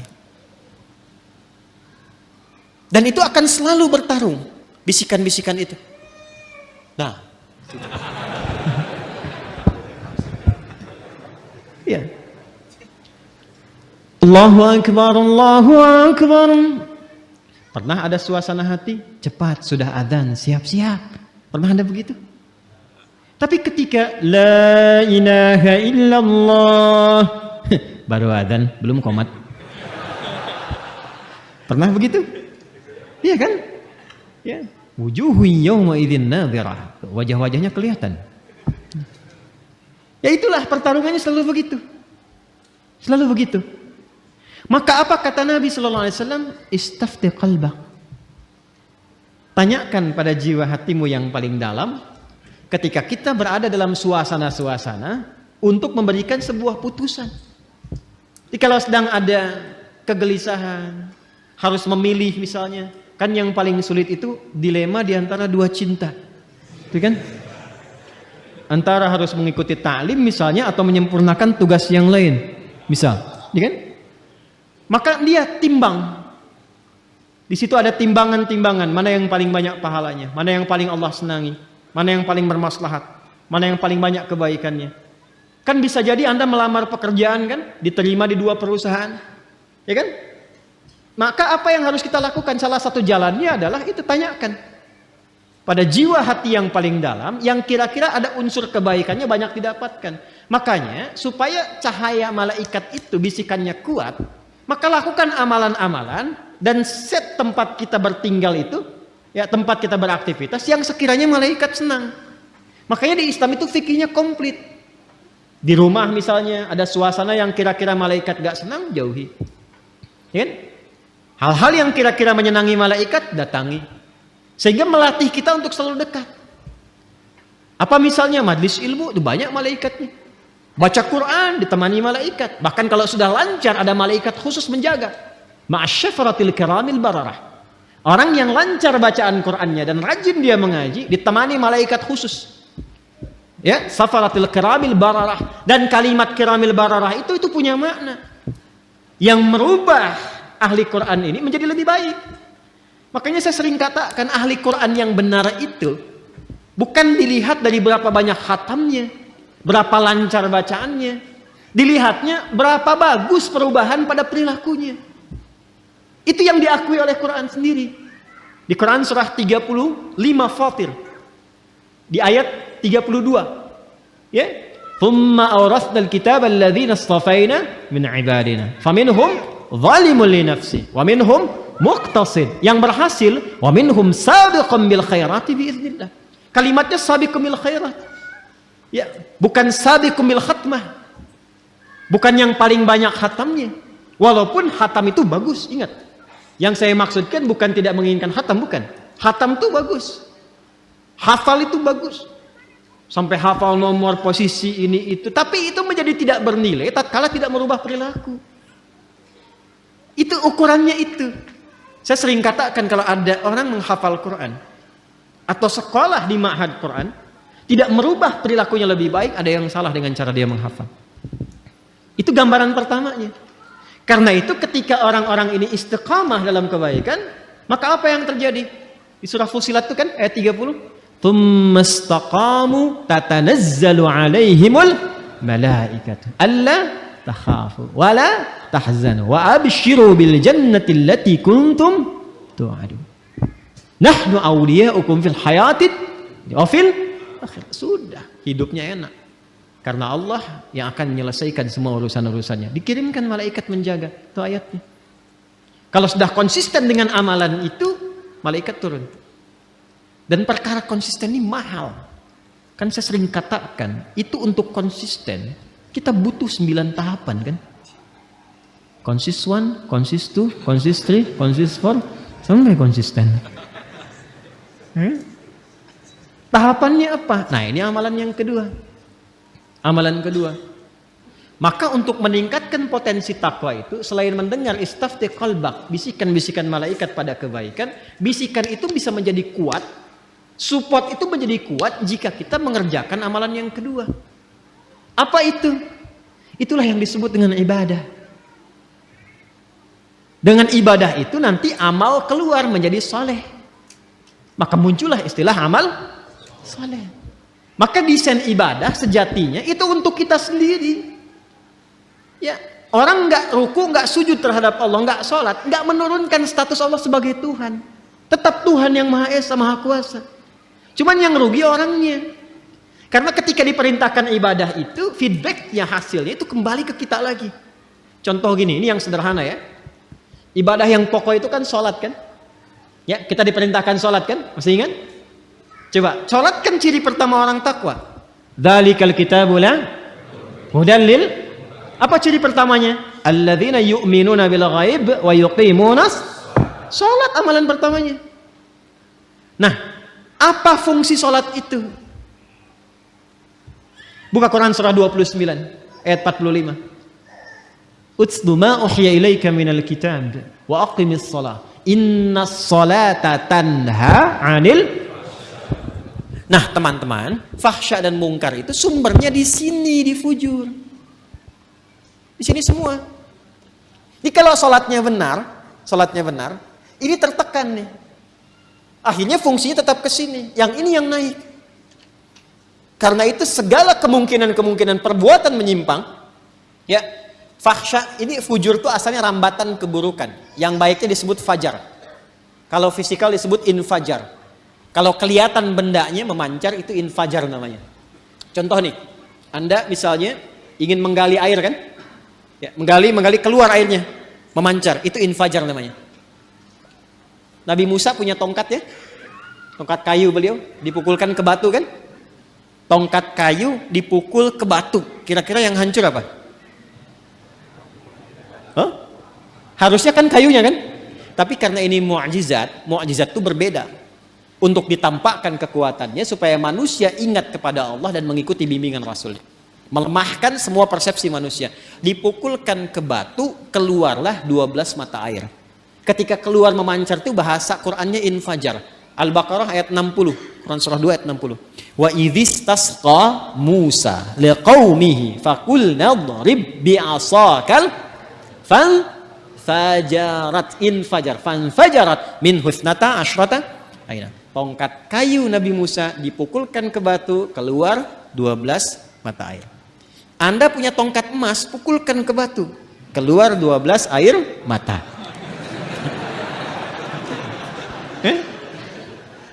Itu keluar tuh, itu infajar. Ya, nanti ada makna majasi kiasan, disebut fajar namanya. Ya, cahaya matahari pertama yang membelah kegelapan malam itu disebut apa? Fajar. Nah, itu hakikinya. Majasinya adalah respon kita, sinyal kita yang menangkap seruan ketika fajar itu tiba, ditangkap oleh hati kita, suara azan itu untuk mendekat kepada Allah. Waktunya subuh, pancarannya disebut dengan fajar. Lawan dari fajar itu secara bahasa itu disebut fujur. Rambatan-rambatan keburukan. Itu yang merambat nih, ada yang merambat ke syahwat faraj. Ya. Keluarnya apa? Porno aksi, pornografi, kata-kata jorok, LGBT, ya, longsor, gempa, banjir, tsunami, macam-macam tuh. Hati-hati. Bencana-bencana kalau semakin banyak, ada yang harus banyak direnungkan dan dievaluasi. Nah, hal-hal yang terkait dengan fahsya, zina, pornografi, porno aksi, dan turunan-turunannya, itu yang terkait dengan rambatan-rambatan fujur yang disebabkan pada nafsu syahwat. Ada yang kedua, sumbernya merambatnya ke nafsu perut dan akal. Ingin selalu tampil lebih terhormat, ingin tampil sombong, ingin ambil ini, ambil itu lagi. Itu mungkar namanya. Mencuri, merampok, membunuh, menipu, hoax dan sebagainya itu mungkar. Karena itu diingkari langsung oleh jiwa kita. Fahsya dan mungkar itu bisa dicegah kalau kita bisa tekan ini. Apa dan bagaimana caranya? Maka diturunkanlah perintah untuk ibadah berupa sholat. Ketika sholat dikerjakan, tujuan utamanya innas sholata tanha anil fahsya. Makanya ketika kita mulai bertakbir, kita diberikan oleh Allah melalui petunjuk Rasulullah sebuah isyarat bahwa penting menjaga bagian dalam tubuh kita ini, terutama dijaga di bagian terluar. Makanya ketika orang bertakbir Allahu Akbar kan sedekap begini. Ini ilmunya mahal, bukan ilmu utak-atik. Ini bukan cocok logi. Ingat, saya sudah mengkaji dari ayatnya sampai ke hadisnya, sampai ke kitab-kitabnya. Ini ada maknanya. Semua tentang sholat itu bukan gerakan biasa. Jadi gerakannya ada maknanya, bacaannya ada maknanya. Termasuk kenapa diberi nama subuh, zuhur, asar, maghrib, isya. Itu ada maknanya. Kalau mau konsisten dengan waktu, sore itu bukan sholat asar, sholat masa. Tapi kenapa asar? Itu kan? Kalau mau konsisten, zuhur itu sholat nahar. Kenapa zuhur? Ada maknanya. Jadi mengangkat kita begini saja ada maknanya. Terlalu dalam dan luas kalau kita kaji dari awal. Tapi saya ingin tunjukkan terkait dengan ini saja. Kan ketika mengangkat ini kan di sini kan kita simpan. Kita jaga itu. Iya kan? Ini tuh menutup sadrun. Makanya itu di fikih itu ala sadri. Dari 3 pendapat itu di perut ini. Di perut yang satu begini. Kemudian sodar, ini sodar tuh di sini. Ada rongga antara perut dengan dada, ini sodar namanya. Di sini nahar. Nahar tuh yang lebih dekat ke leher ke sini. Ya, nahar di sini, ke tenggorokan di sini. Dia ada di sini, ada di sini, ada di sini. Yang lebih terlihat lebih kuat tuh di sini karena sesuai dengan pemaknaan ini. Sodrun di sini. Ya, jadi kita itu ketika sholat, ya, manfaat dari sholat mencegah perbuatan keji dan mungkar itu digambarkan juga dalam gerakannya. Begitu bertakbir, buang semua urusan dunia ke belakang, pasrahkan diri kita sepenuhnya kepada Allah. Makanya imam berbalik mengatakan sallu salatan muwadda'. Salat rasakan seolah-olah ini salat perpisahan. Kita akan menghadap Allah. Wa annahum ilaihi raji'un. Kan Al-Baqarah ayat 46 itu kalau pengen khusyuk, alladzina yadhunnuna annahum mulaqu rabbihim wa annahum ilaihi raji'un. Rasakan kita akan menghadap Allah. Dan mungkin itu salat terakhir yang kita tunaikan. Itu membawa kehusyuan. Makanya kita pasrah dan buang semua urusan dunia ke belakang. Jangan dibawa dalam salat. Kadang yang menyebabkan kadang yang menyebabkan ada orang tidak khusyuk itu ketika dia bertakbir dunia masih di bawah, itu problemnya. Jadi lisannya Allahu Akbar, tapi status IG-nya itu masih akbar. Handphonenya itu masih akbar. Sehingga kadang-kadang menghentikan sholat hanya untuk menjawab handphone. Ya, itu yang terjadi. Jadi ketika sudah diangkat, dibuang, disimpan di sini kan? Ya kan? Saya merajihkan yang ini. Saya secara pribadi ya. Kalau ingin bersedekap, saya merajihkan yang di sini. Dan kita menghormati yang di sini. Nggak boleh langsung cepat menyalahkan, tidak boleh. Saya tidak mengajarkan Anda untuk membawa peluru mempersalahkan orang lain. Biasakan berdiskusi dan banyak mendengar, karena Allah menciptakan telinga kita 2. Lisan itu 1 supaya banyak mendengar. Jelas ya? Kalau tidak sepakat, sampaikan alasan, setelah itu tetap berteman baik. Perbedaan pendapat tidak mengharuskan kita tidak minum teh bersama. Jelas ya? Baik. Dan disimpan di sini kan? Ini lebih semakna. Menjaga ini. Sadrun. Karena sadrun tempatnya di sini. Dan tahukah Anda asal mula sebabnya ini? Kenapa kemudian meletakkan tangan di sini? Asalnya kan begini, irsal. Hadis-hadis awal tentang sholat itu gerakannya begini. Allahu Akbar. Dan jangan selalu dipahami yang begini Syiah, tidak. Nanti kelihatan Syiah itu saat sujud dengan duduk di antara 2 sujud. Jadi kalau masih bertakbir begini, itu di mazhab Maliki masih begini. Mazhab Maliki itu mazhab yang pertama kali berlaku di Madinah. Karena Imam Malik lahir di Madinah, tinggal di Madinah, menetap, tumbuh, berkembang sampai wafat di Madinah. Dan mazhabnya sekarang rata-rata di Afrika Utara. Libya, Tunisia, ya, itu Maliki, termasuk Spanyol. Jadi kalau misalnya Anda ke Mekah, umrah atau haji, semoga yang belum berangkat bisa dimudahkan insyaallah. Tidak cukup dengan amin, nabung. Jadi kalau takbir ada yang begini, ya, Allahu Akbar, ya. Itu jangan ditanya, jangan diajak ngobrol. Itu posisi pertama begini, ya. Jelas ya? Nah, dan kalaupun ada yang memilih begini nggak apa-apa. Itu mazhab yang pertama. Pertama kali Nabi mengajarkan sholat seperti ini. Seperti ini. Jangan diajak ngobrol. Kalau ditanya, gak usah jawab. Allahu Akbar. Ibu Syiah ya? Bukan, saya Epi. Gak usah dijawab. Udah, ini lagi sholat. Jelas? Ada kejadian. Seseorang berbuat salah. Kesalahannya cukup besar. Bahkan dari riwayat menyebutkan termasuk dosa-dosa yang seharusnya dihindari. Dosa besar. Lalu apa yang terjadi? Dia datang kepada Nabi untuk dihukum. Ini Masya Allah sahabat dulu itu. Jadi kalau berbuat salah, ini yang mahal ini. Mengakui diri ke hadapan hakim tertinggi, minta untuk diluruskan, bahkan tidak sungkan dihukum. Bukan bersembunyi dan sulit dicari gitu. Ya, itu datang sendiri. Datang. Ya Rasulullah, saya berbuat salah, tolong hukum saya. Itu qadar Allah menjelang sholat. Di Nabi bilang, sudah, sholat aja dulu. Begitu sholat, turunlah kemudian Quran surah ke-11 Hud. Ayat ke-114.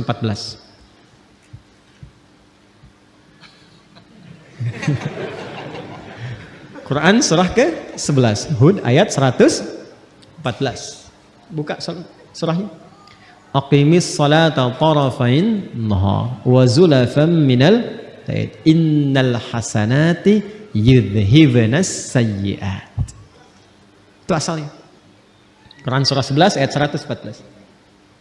Tunaikanlah salat di kedua sisi siang itu. Kemudian juga ke malamnya. Maksudnya 5 waktu. Nanti ini disinggung, ini bahasanya tinggi.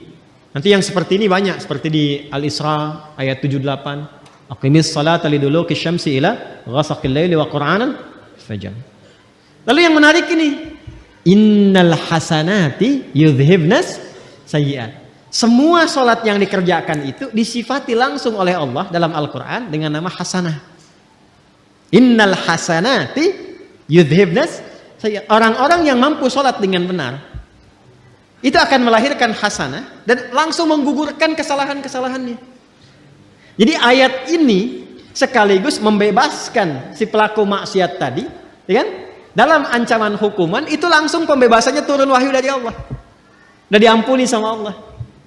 Makanya ketika selesai sholat, Nabi tidak menghukum karena selesai masalahnya dengan taubatnya itu. Ya, selesai masalahnya. Makanya kalau ada persoalan, jangan semua masalah itu di broadcast.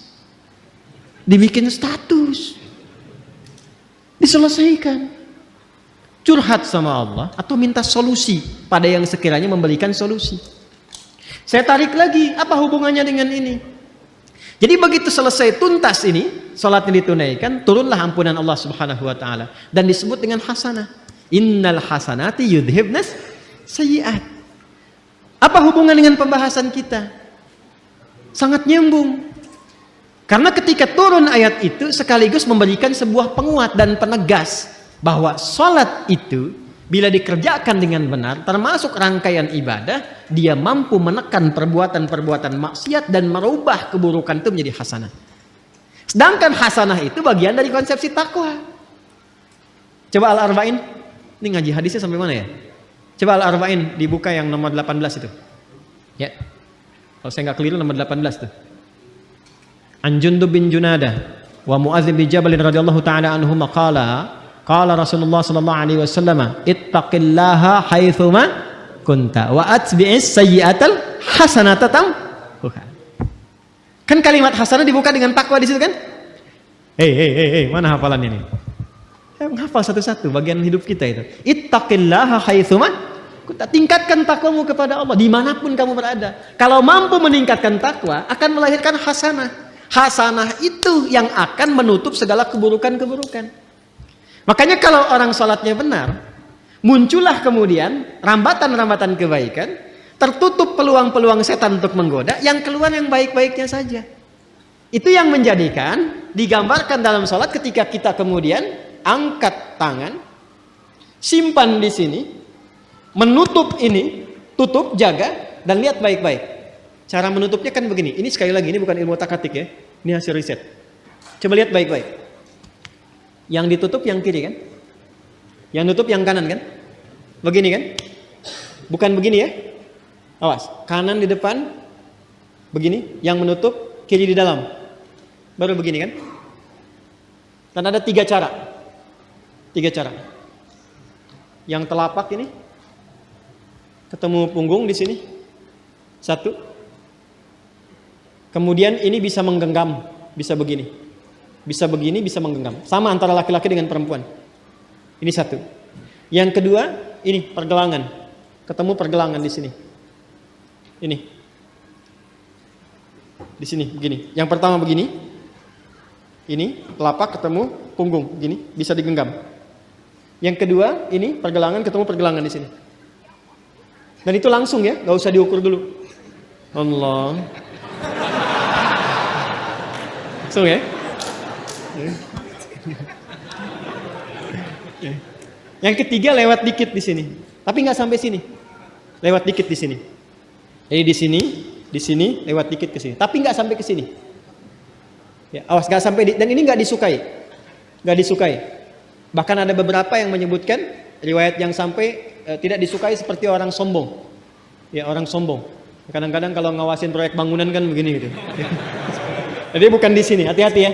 Hati-hati yang subuh-subuh ke puncak tuh kadang-kadang begini di sini. Nah ini lihat-lihat, ini kanan, ini kiri, ini mahal sekali, ini mahal sekali. Saya ingin gambarkan begini. Kalau Anda berbuat sesuatu yang baik, itu sering diilustrasikan dengan kanan atau kiri? Kan. Kalau Anda berbuat sesuatu yang buruk, jangan Anda lah, ada yang berbuat yang buruk, diilustrasikan dengan apa? Kanan atau kiri? Aliran kiri, umumnya dianggap baik atau buruk? Pemikiran kiri, nyeleneh kan? Umumnya buruk kan? Maka ketika seseorang pernah berbuat kesalahan dalam hidupnya, dan tidak ada manusia yang sempurna, jika Anda pernah berbuat salah, jangan diekspos. Segera tutup dengan yang kanan, tutup dengan kebaikan. Maka yang baik itu akan menutup yang buruk dan tidak pernah muncul lagi ke permukaan. Itu yang dimaksud innal hasanati yudhibnas sayyi'at. Jadi bukan dibikin status, bukan dibuka, bukan diobral. Nggak nyangka ya. Itu udah nyangka. Itu udah nyangka. Ya. Saya tidak Ustaz, bagus. Tidak seperti ibu itu tuh Ustaz. Dia mah kalau tutup, segera tutup. Itu yang dimaksud innal hasanati yudhibnas sayyi'at. Makanya ketika kita sudah tutup begini, kita mengakui sama Allah saja. Ini yang dimaksud perkataan Nabi Ya'qub, innama ashku bathi wa huzni ila. Curhatnya sama Allah. Makanya ketika ditutup kita bilang, kita ngaku. Yang di Al-Bukhari, riwayat sahabat Abu Hurairah, Allahumma ba'id baini wa baina khatayaya. Khataya, ya. Ada ya kecilnya. Harus muncul ya kecilnya di kalimat pertama. Allahumma ba'id baini wa baina khataya, ya. Karena ya terakhir itu pengakuan. Cara menerjemahkannya begini.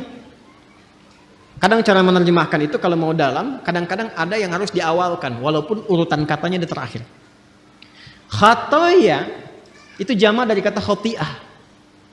Kesalahan yang dilakukan sekali. Kalau berkali-kali, khataya, ya-nya panjang, khataya. Kalau ada ya pendek di akhirnya, ya, gitu, khataya, ya, ya terakhirnya itu mengakui, pengakuan, salah.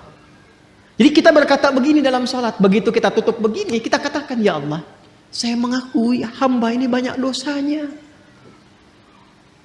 Dan kita sedang menghadap Allah. Dan suasananya kita merasakan mungkin itu sholat terakhir yang kita tunaikan.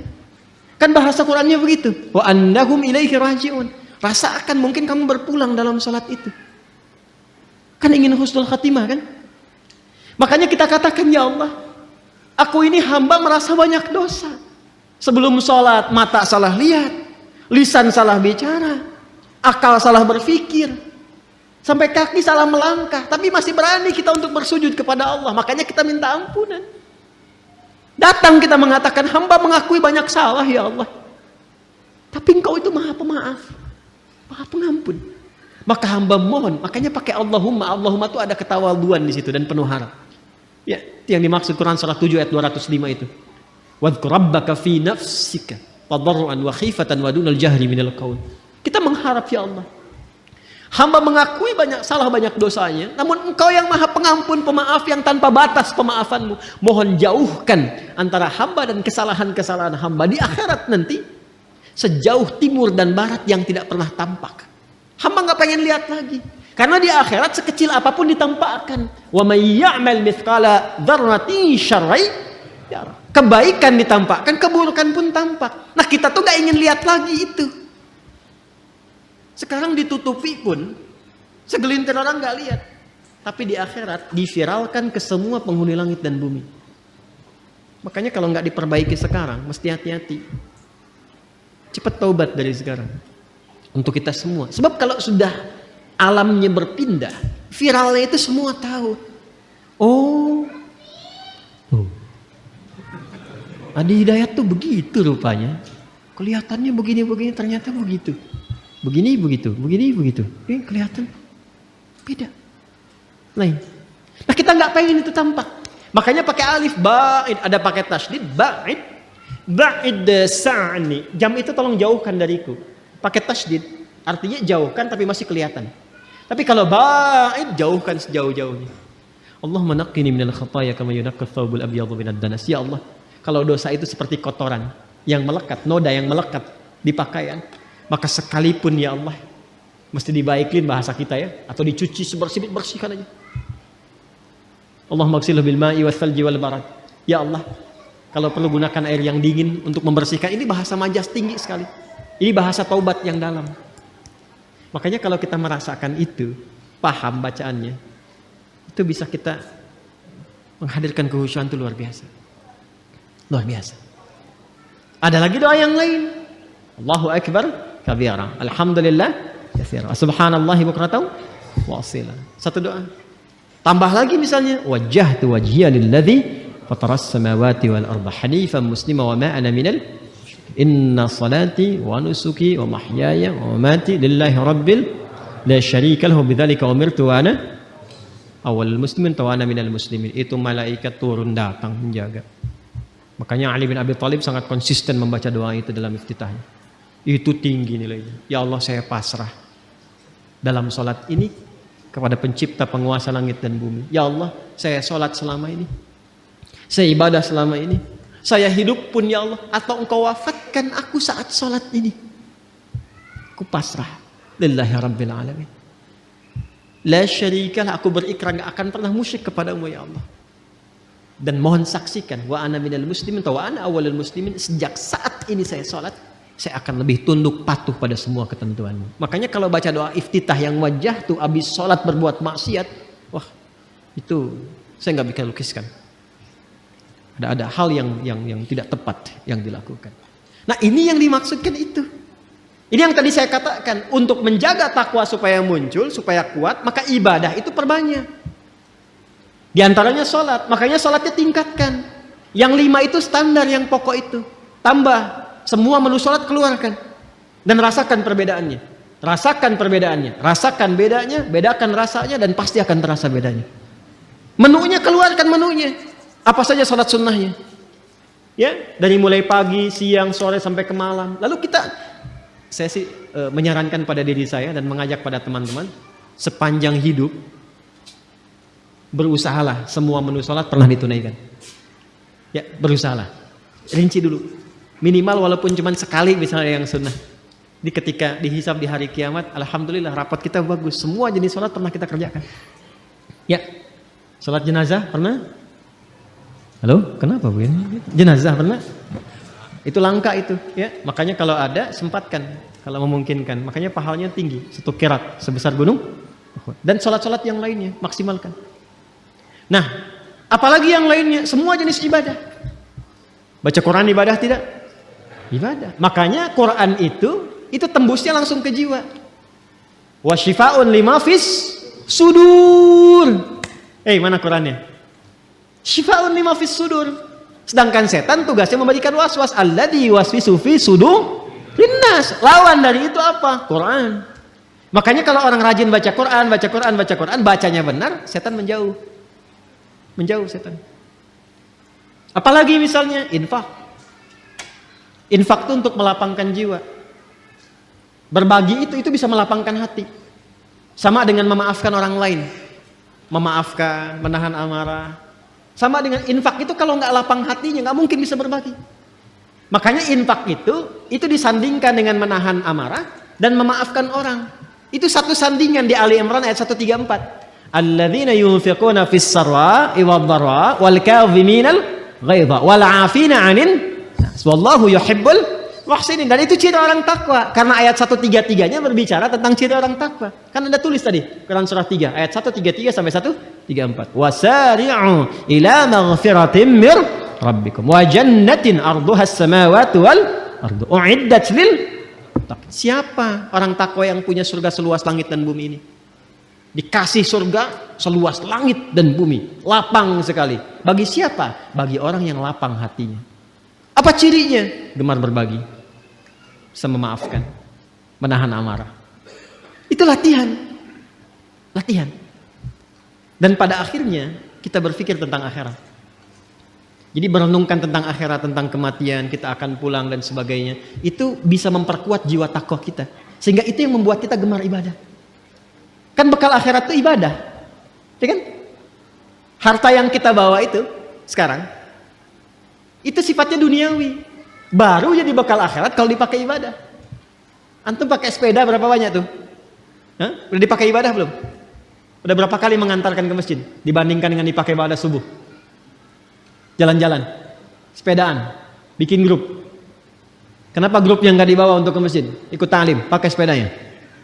Hah? Pakai motornya. Apa jawab hisab di hadapan Allah di hari kiamat?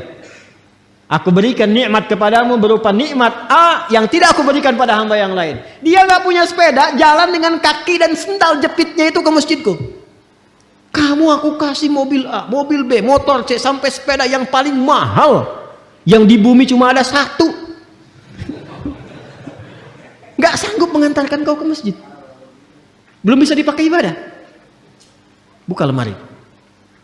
Lihat semua jenis pakaian yang ada di lemari itu. Udah dipakai ibadah belum? Kelihatannya sederhana. Tapi itu bisa meringankan hisab. Minimal pakai dulu ibadah. Ya, saya mencoba membiasakan begitu. Jadi kalau ada apapun itu, baju, walaupun cuma kaos, pakai, tutup lagi, pakai sholat dulu. Jadi ketika ditanya ya di hidayat, ada nikmatku di hari, ya Allah engkau maha mengetahui ya Allah. Mulut kan dikunci, bajunya bicara. Dan dia bersaksi, aku pertama kali dipakai ya Allah, sholat, menyembahmu, sujud kepadamu. Wah itu indah tuh, tenang hati kita tuh, tenang. Nah, semua amalan ibadah ini kalau kita jeli, bukankah dikumpulkan saat Ramadan dilatih?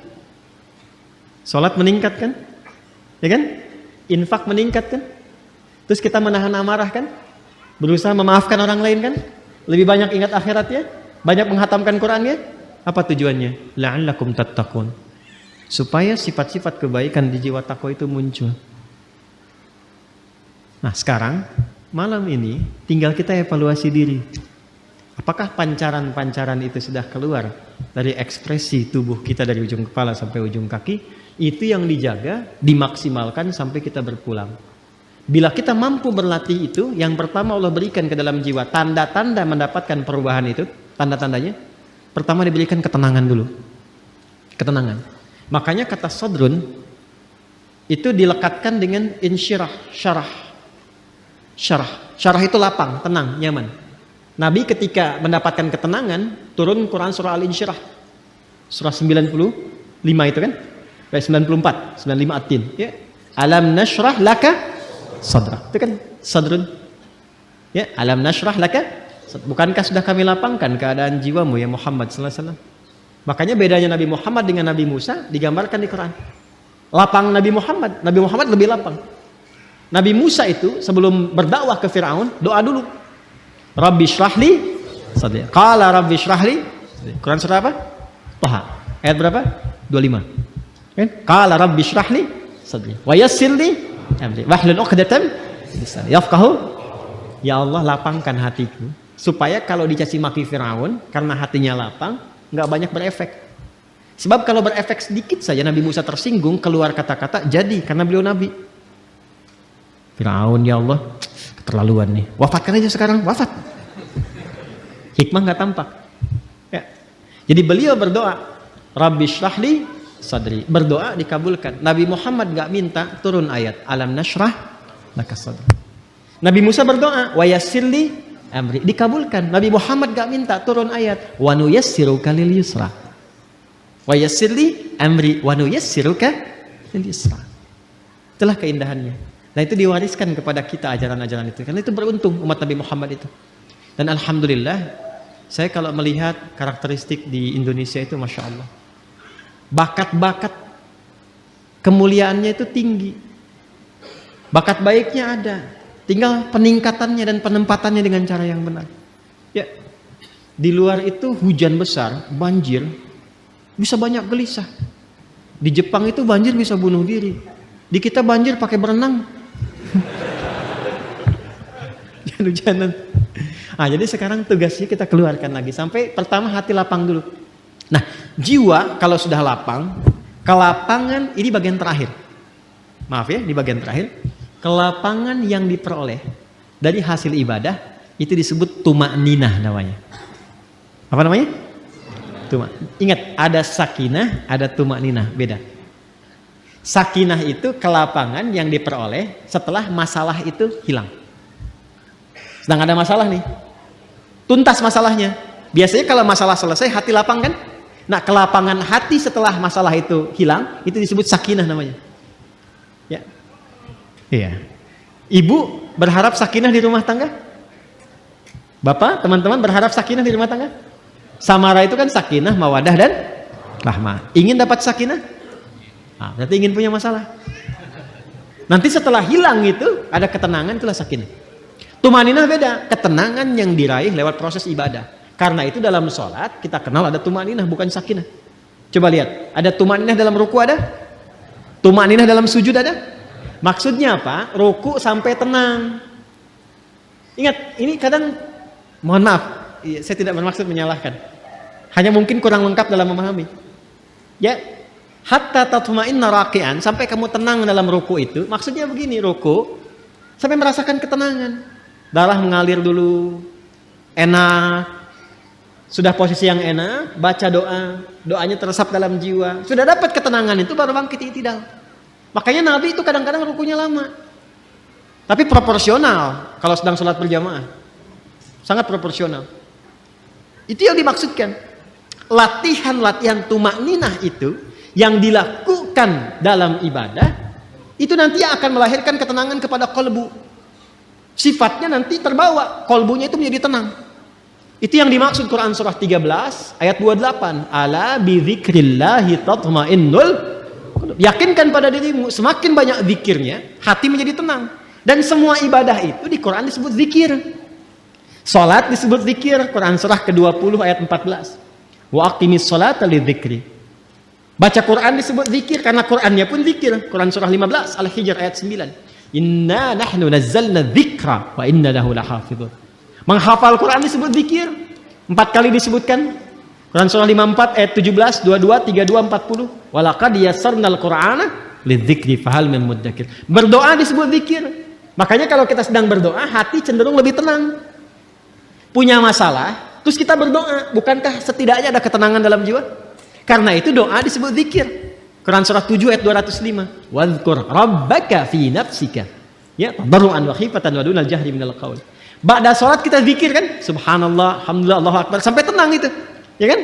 Itu ada di Quran surah 4 ayat 103. Fa idza qadaitumus salata fadhkurullaha qiyaman wa qu'udan wa 'ala junubikum.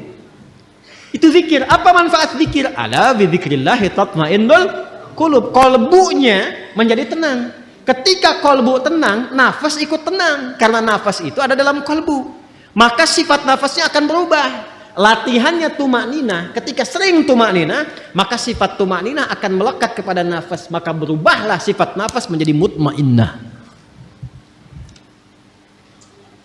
Kalau ini dijaga sampai meninggal, sampai pulang, itu panggilannya tinggi di sisi Allah. Dihargai betul kita. Dan dipanggil ketenangan jiwa itu. Maka turunlah Quran surah ke-89 ayat 27 sampai 30 itu. Ya ayyatuhan nafsul mutmainnah. Irji'i ila rabbiki radiyatan mardiyah. Fadkhuli fi ibadi wadkhuli jannati. Jannah di situ mau yang mana? Kata Allah, jadi bagian hambaku masuk surgaku. Nah, surga yang kita harapkan itu, yang dipanggil oleh Allah, ditampakkan. Kan di hari kiamat tuh, bukan sekedar hari kiamat, saat sakaratul maut tuh ada yang ditampakkan oleh Allah. Makanya Sayyidah Asiyah radhiyallahu taala anha, ya kan? Rahimahullah, istrinya Firaun. Itu kan di akhir sakaratul mautnya. Saat beliau diancam siksa oleh Firaun itu. Apa yang terjadi dan diabadikan di Quran kan? Rabbibnili, mana Qurannya? Baitan indaka fil jannah wa najjini min fir'auna wa amalihi. Ya Allah, bangunkan aku satu rumah di surga. Kan? Ya Allah, aku ridha, aku berislam di tengah-tengah banyak ancaman dan hukuman bahkan siksaan sekarang. Aku ridha ya Allah. Aku ridha, aku menerima semua itu sepanjang itu adalah bagian dari ketentuan. Mohon dengan segala ketulusan dan keriduan perjuangan ini, berikan aku satu rumah di surga. Ditampakkan langsung. Makanya ketika ditampakkan senyum, riwayatnya kan begitu. Ya, riwayatnya kan begitu. Coba lihat di kitab Al-Bidayah wan Nihayah itu, jilid yang kedua. Ada 21 jilid yang kedua. Itu kisahnya Nabi Musa dan turunannya. Itu senyum. Makanya ketika senyum itu diperlihatkan itu. Ketika senyum, komen Firaun. Kita langsung dislike. Apa komennya? Ini perempuan mau disiksa kok senyum. Firaun nggak tahu apa yang dia lihat pada saat itu. Maka ditampakkanlah kenikmatannya, tenang, senyum. Ketenangan itu yang menjadikan pulangnya tak terasa. Seperti rambut yang ditarik dari adonan yang sangat lembut itu. Halus. Ya kan? Ada yang lagi tiduran, tiba-tiba tidur untuk selamanya. Hati-hati yang lagi tiduran. Yang lagi baca Quran, ada yang lagi sujud meninggal. Ya kan? Ya, luar biasa tuh. Nah, itu yang dimaksudkan. Jadi semua nyambung. Nah, fadkhuli jannati, masuk ke surgaku. Surga yang mana yang dimasuki? Itu bergantung pada latihan ibadah kita untuk membentuk karakter nafsul mutmainnah tadi. Makanya orang-orang yang masuk surga Firdaus pun latihannya nggak jauh dari sholat, dari zakat, menahan nafsu. Coba lihat Quran surah ke-23 tadi, ayat 1 sampai 11. Qad aflahal mu'minun. Siapa itu? Alladzina hum fi salatihim walladzina hum 'anil lagwi mu'rid walladzina hum lizakati berbagi, latihan sholat itu sampai ulaika humul warithun alladzina yarithunal firdaus hum fiha khalidun. Anda menulis di taman surga Quran surah 51 tadi ayat 15 sampai 23, apa amalannya? Innal muttaqina fi jannatin wa 'uyun akhidhina ma atahum rabbuhum innahum kanu qabla dzalika muhsinin. Apa amalannya? Kanu qalila minal laili ma yahja'un. Salat wa bil asharihum yastaghfirun, dzikir wa fi amwalihim haqqul lis-sa'ili wal mahrum, berbagi. Itu enggak jauh. Makanya hidup tuh itu aja yang dikeluarkan. Keluarkan kurikulum surganya, konsisten ikuti sampai meninggal, enggak susah. Itu aja. Tuh meninggal juga. Tuh, meninggal. Meninggal. Sama kita semua, CM, calon meninggal. Ya. Pasti meninggal kan? Pas sudah tahu akan meninggal, kenapa nggak disiapin? Anda kalau sudah tahu mendung di luar, kan hujan dan terlihat sudah mulai ada, airnya sudah mulai jatuh-jatuh, bukankah Anda siap-siap? Ini manusia ini kadang-kadang aneh gitu, logika berpikirnya. Udah tahu mau meninggal, tapi nggak siap-siap buat meninggalnya. Dan kita ini beruntung jadi muslim, karena sebelum meninggal sudah dikabari bekal-bekal untuk persiapan meninggal. Dan diinfokan alam setelah meninggal. Temukan dimanapun, Anda nggak akan temukan keterangan bab-bab tentang pasca kematian. Ada apa, tahap stepnya kemana, bagaimana hasilnya, dan seterusnya. Karena itu mari kita keluarkan kurikulum kehidupannya. Sekarang saatnya kita membuktikan kepada Allah Subhanahu wa Ta'ala bahwa kita telah lulus Ramadan. Insya Allah kita menjadi bagian orang bertakwa. Tinggal sekarang keluarkan kurikulum takwanya, konsisten ikuti itu sampai kita berpulang pada Allah Subhanahu wa Ta'ala. Saya tutup, ayat Qur'annya berbunyi la'allakum tattaqun. Al-Imam As-Suyuti mengomentari kata la'allakum dengan sifat taraji. Taraji itu huruf yang menunjukkan harapan, ingin diraihnya sesuatu, tapi tidak mungkin didapatkan kecuali dengan kesungguhan. Serius. Maka dari mulai saat ini, semua kurikulum-kurikulum Ramadan yang pernah kita optimalkan itu, keluarkan lagi. Pelan-pelan kita isi itu. Walaupun mungkin tidak harus sama dengan Ramadan. Ramadan sekian rakaat, mungkin sekarang biasa. Tidak apa-apa. Perbandingannya jangan sama Ramadan. Terlalu jauh. Bandingkan dengan sebelum kita masuk Ramadan. Ya, kalau sebelum Ramadan nggak pernah tahajud, pasca Ramadan tahajud walaupun cuma 2 rakaat witir 1 berhasil. Tinggal jaga sampai mendapatkan kenikmatannya. Besok Ramadan Assalamualaikum. datang, mungkin kita Today, sibuk I want menyiapkan to talk makanan, about pakaian, the dan jadwal importance of ibadah. prayer in Tapi jangan Islam. lupa, yang paling penting Assalamualaikum. adalah menyiapkan hati, Today, maafkan I want yang to talk menyakiti. about Lepaskan the beban di importance dada of dan prayer in kembalilah Islam. kepada Allah dengan penuh harap. Assalamualaikum. Masuklah ke Ramadan dengan Today, jiwa yang I tenang. want to talk Karena about hati yang damai the akan lebih importance mudah of khusyuk prayer dalam in ibadah. Islam. Semoga Ramadan kali ini Assalamualaikum. bukan sekadar lewat, Today, tapi I want to benar-benar talk mengubah about hidup kita, the ya Allah. importance of Sampaikan prayer kami in ke Islam. Ramadan dalam keadaan terbaik. Assalamualaikum. Amin.